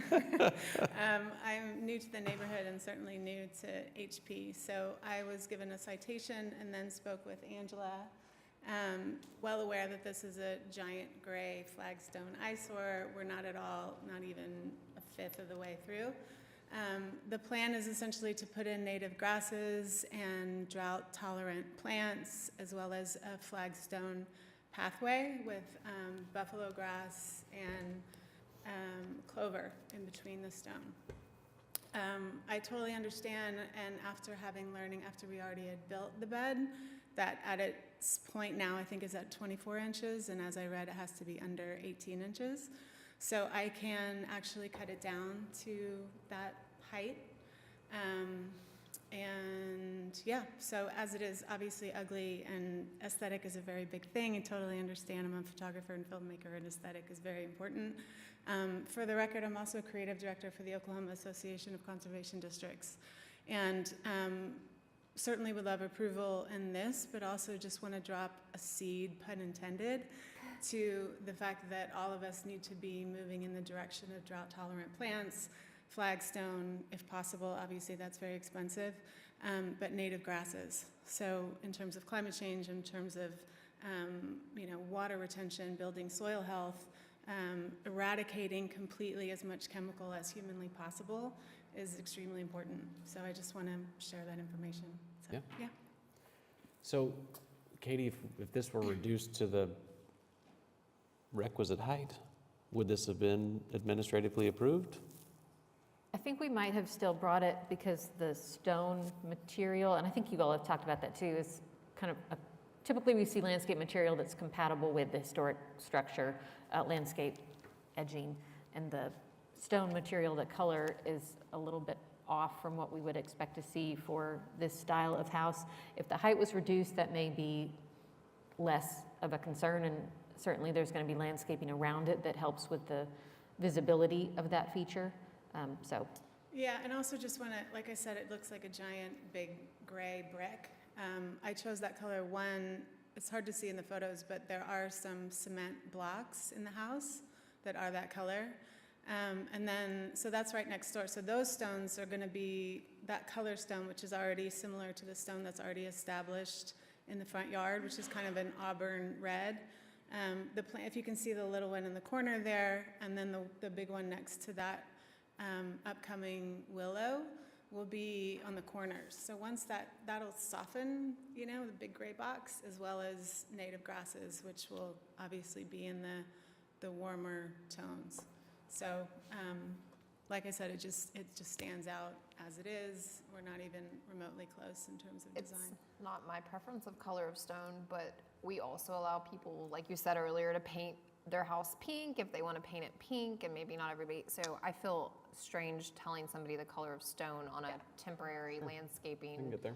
Especially when it's going to be covered by landscaping for the most part. So, I mean, I think if she can meet the guidelines as far as height and any other, required guidelines, then, I mean, I'm okay approving this with approval of submitting that information back to staff, if that's.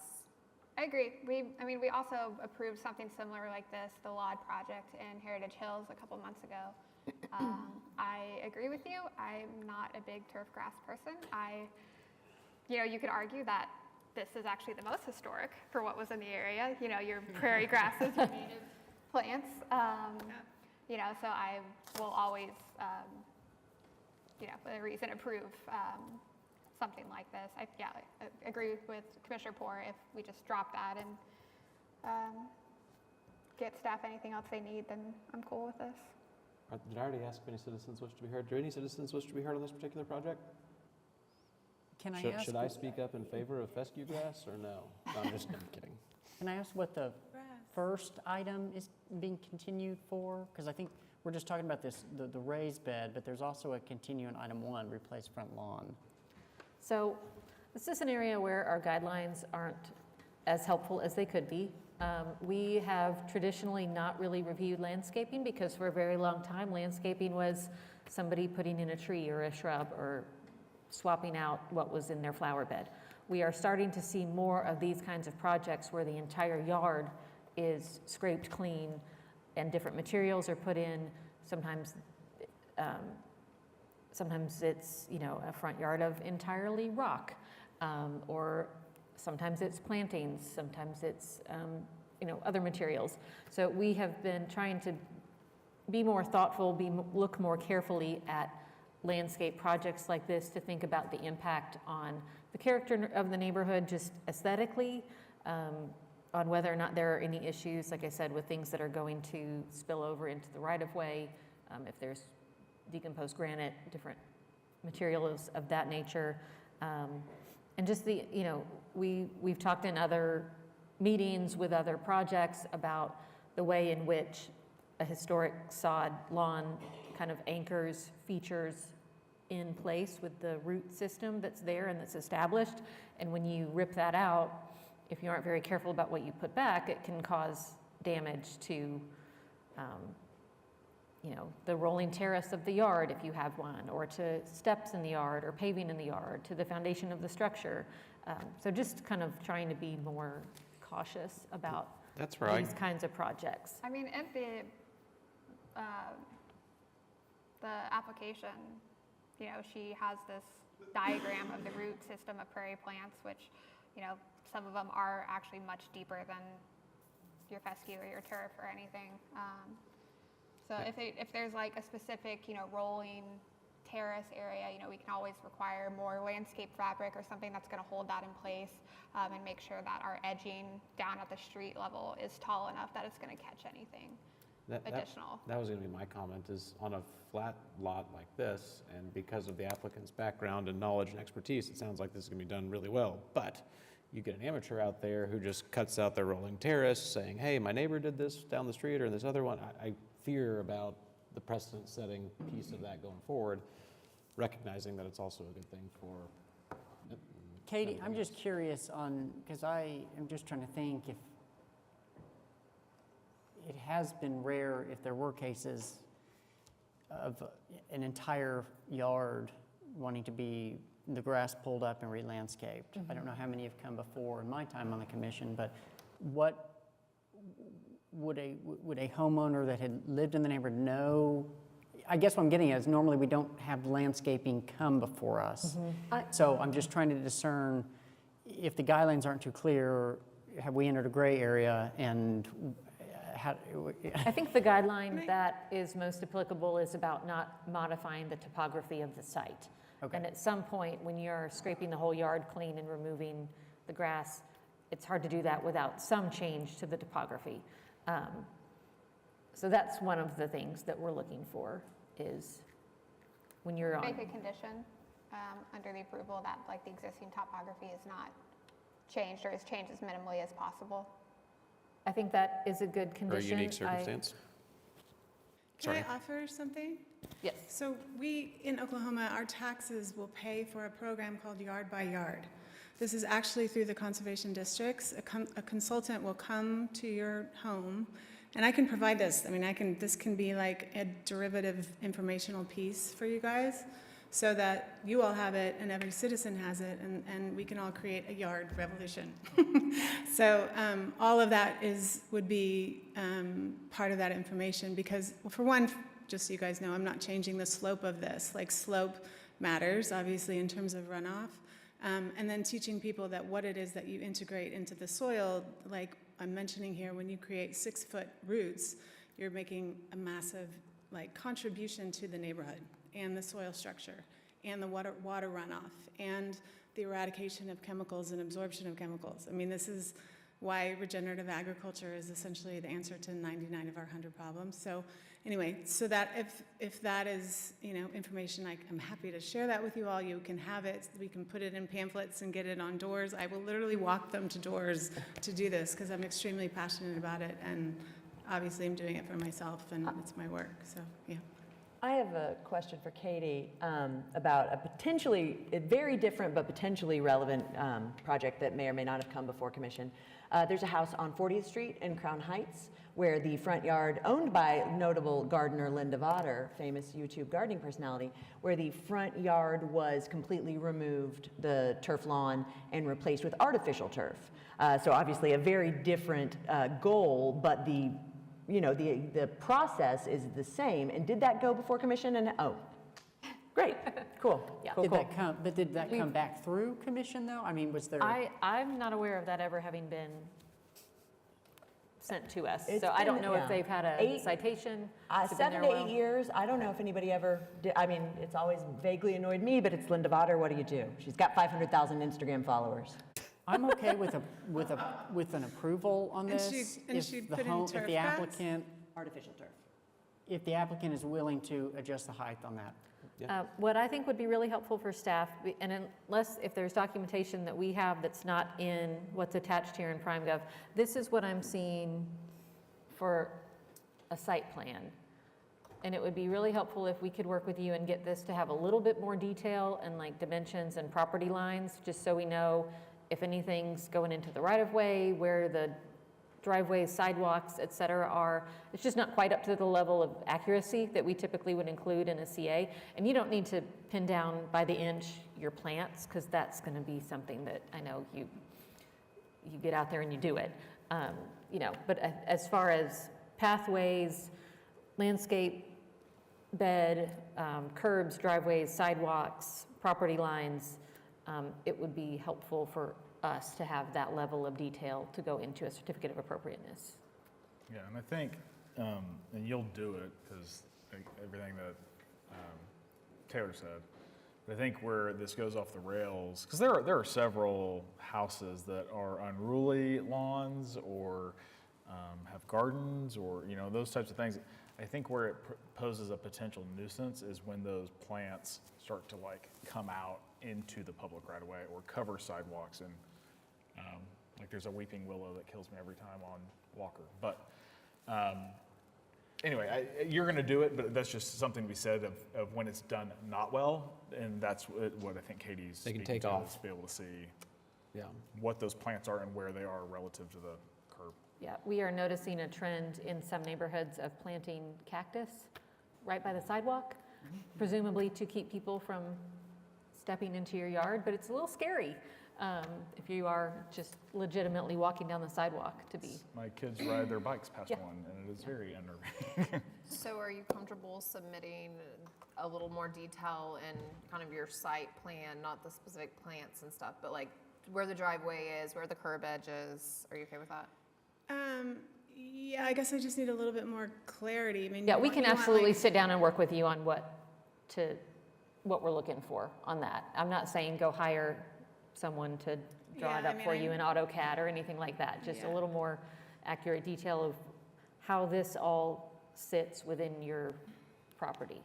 Property lines in a few dimensions. Probably just like drop it on a Google Earth image even. We'll just do it together. Okay. Is that something that would then need to come back before commission, or is that something that staff I would be think that can comfortable just be a with doing? condition Okay. that it's submitted to staff. Okay. So Yeah. on that note, I will make a motion for HPCA 2400016, item 1, with the unique circumstance that the site is flat and it should cause minimal erosion, to replace with plants, replace the Loma plants. And item 2, that the installation of the landscape edge meets the required heights, and that additional details on the site are provided, dimensions and details are provided to staff, and work with staff on that. Okay. Does that work? We have a second. I'll second. And what's the timing on that? Is that something we just work together via email? Yep, so that's just a condition of the approval. Whenever you want to do it, once it's done, you'll get your CA. There's no deadline. And you don't have to come back to us. I mean, Just not work no with staff. deadline, we don't want to wait 7 years, but Yeah. there's no like I don't- no expiration, offense, you but know. I don't want to come back. Yeah, Okay. Okay, moved by Commissioner Poor, second by Commissioner Milner. Please vote in PrimeGov. And I'm gonna come follow your clovers on your lawn, because Huh? I want to see your clovers and how, I'm gonna come check on it, because I'm very She's intrigued going by to do it it. herself. Right. She's trying to get all the tips and tricks to come up here next time. Yep. Okay. I will host neighborhood gatherings. There we go. Well, thank you very much. That item was passed unanimously. We're now going to move on to item number 7, which is other business. Item number A, 2024 CLG application. And I think we just need to recommend approval and authorize a signature on that, correct? Yes, so this is our annual grant application that we submit to SHPO every year. This is our annual grant application we submit to SHPO every year to do things like intensive level surveys, National Register nominations, host workshops, et cetera. So kind of the same stuff this year. Happy to answer questions, but it's a process we go through every year about this time. So. Do we have a motion? So I'll make a motion to recommend application for the grant and authorizing signature for the application. Perfect. Do we have a second? Second. Moved by Commissioner Poor, second by Commissioner Whitley. Please vote in PrimeGov. Okay, that passed unanimously. And the last thing, well, not the last thing, item number So B. I was going to see, I would say the chair can decide. I was going to suggest we switch B and C so that someone other than Taylor is the chair and can sign his resolution as chair. Okay. That would really be a good idea. If you all want to elect a new chair first. How do we need to go about doing that? So, so it'd be item A motion? C, elect officers. We would need a motion to nominate someone to chair, and then a second, and then a vote. Can I make a motion? Do we need to do chair and vice chair? So unless, Yeah. Sarah can remain vice chair, Okay, so unless let's do we're electing her chair. And you're comfortable with that election? Okay. I'll make a nomination to elect John Milner to chair. Excellent. Do we have a second? Moved by Commissioner Poor, seconded by Commissioner Gaines. Please vote in PrimeGov. It's not too late, Taylor. You're elected, Now it is. and now you're up. So now I can't make any more motions or anything, can I? You need one on the vice, you need to go ahead. So We do need Even to though do- I'm no longer chair right now? can she stay vice chair since she's She not can stepping down? She can stay, but she needs to be Okay. elected. Okay. I'll Okay. make a motion to elect Sarah Jordan and have her remain as vice chair. Do we have a second? Second. Moved by Commissioner Poor, second by Commissioner Whitley. I hope she wanted to remain. If not, she got voluntold. You should have been here. Exactly. No, I contacted her, and I would she said- imagine she's she said watching yes, so. on YouTube or whatever we have this on right now. It's really important. Yeah. Congrats. Okay. That takes us through electing officers. Now we will talk about the resolution recognizing Lee Taylor Fudge for his service. You have to pass it off now. Oh, okay. do I Come do on it over now? here, man. Or do I have to go over there? Yeah. You may sit there and just help guide him. He might need guidance. Should have used the gavel earlier. Because you're going to have to leave your language for him. Yeah, it might be good if you leave, we won't use quorum or anything, just in case it doesn't get approved. Oh, yeah, yeah. Abstain. Okay, so now we're moving on to other business, item B, resolution recognizing Taylor Fudge for his service on the Historic Preservation Commission. So I will read this.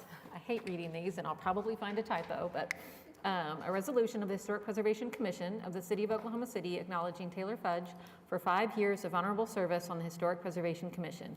Whereas Taylor Fudge has nobly served the citizens of this community as a commissioner of the Historic Preservation Commission from February 2019 to March 2024, and whereas Taylor Fudge graciously served as vice chair of the Historic Preservation Commission from January 2020 to March 2020, and whereas Taylor Fudge graciously served as chair of the Historic Preservation Commission from April 2020 to March 2024, and whereas Taylor Fudge's term as chair included the adoption of Preserve OKC, Oklahoma City's first citywide preservation plan, and whereas Taylor Fudge's fulfillment of his responsibilities was achieved with a sincere dedication to the well-being of the community and betterment of the historic districts, and whereas Taylor Fudge brought his personal and professional experience, expertise in historic preservation, passion for upholding fair and consistent interpretation of the guidelines, and insightful consideration of the facts to his decision-making, now therefore be it resolved that the Historic Preservation Commission hereby commends Taylor Fudge for his years of service on the City of Oklahoma City Historic Preservation Commission,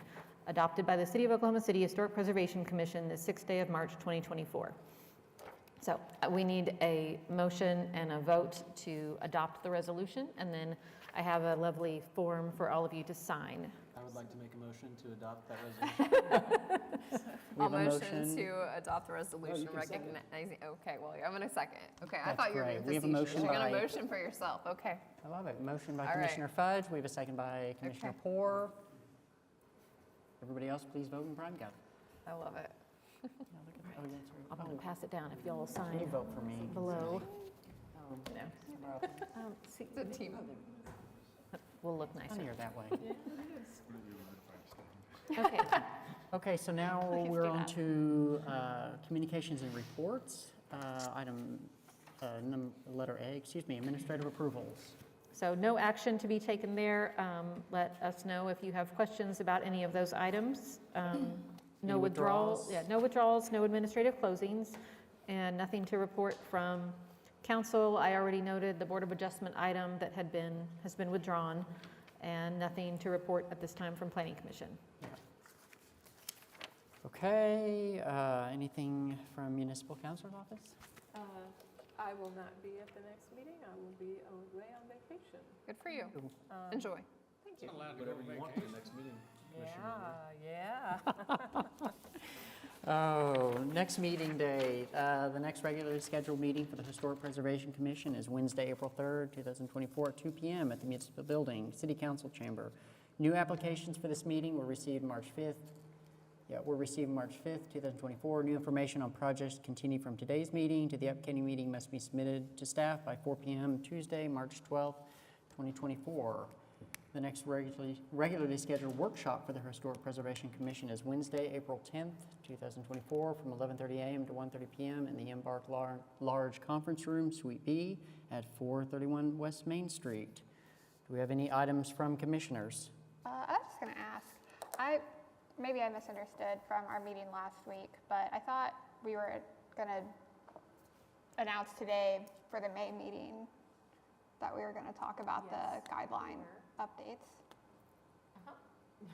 Okay, great. Yep, I completely forgot that we talked about doing that in the meeting. We'll get that on for the next meeting, and we can send like an email blast to our neighborhood list. And just to Yes. reference, you're considering with our workshop Yes. last Wednesday, right? Yeah, for the updates of the guidelines for solar and accessory dwellings. It was not a workshop, it was not official. Yeah. No Yeah. quorum. Yeah, we didn't, that's right. Any other items from commissioners? Okay, any citizens to be heard? There being none, What We is our can- workshop in April? can we adjourn? We can adjourn at 5:21 p.m. Excellent.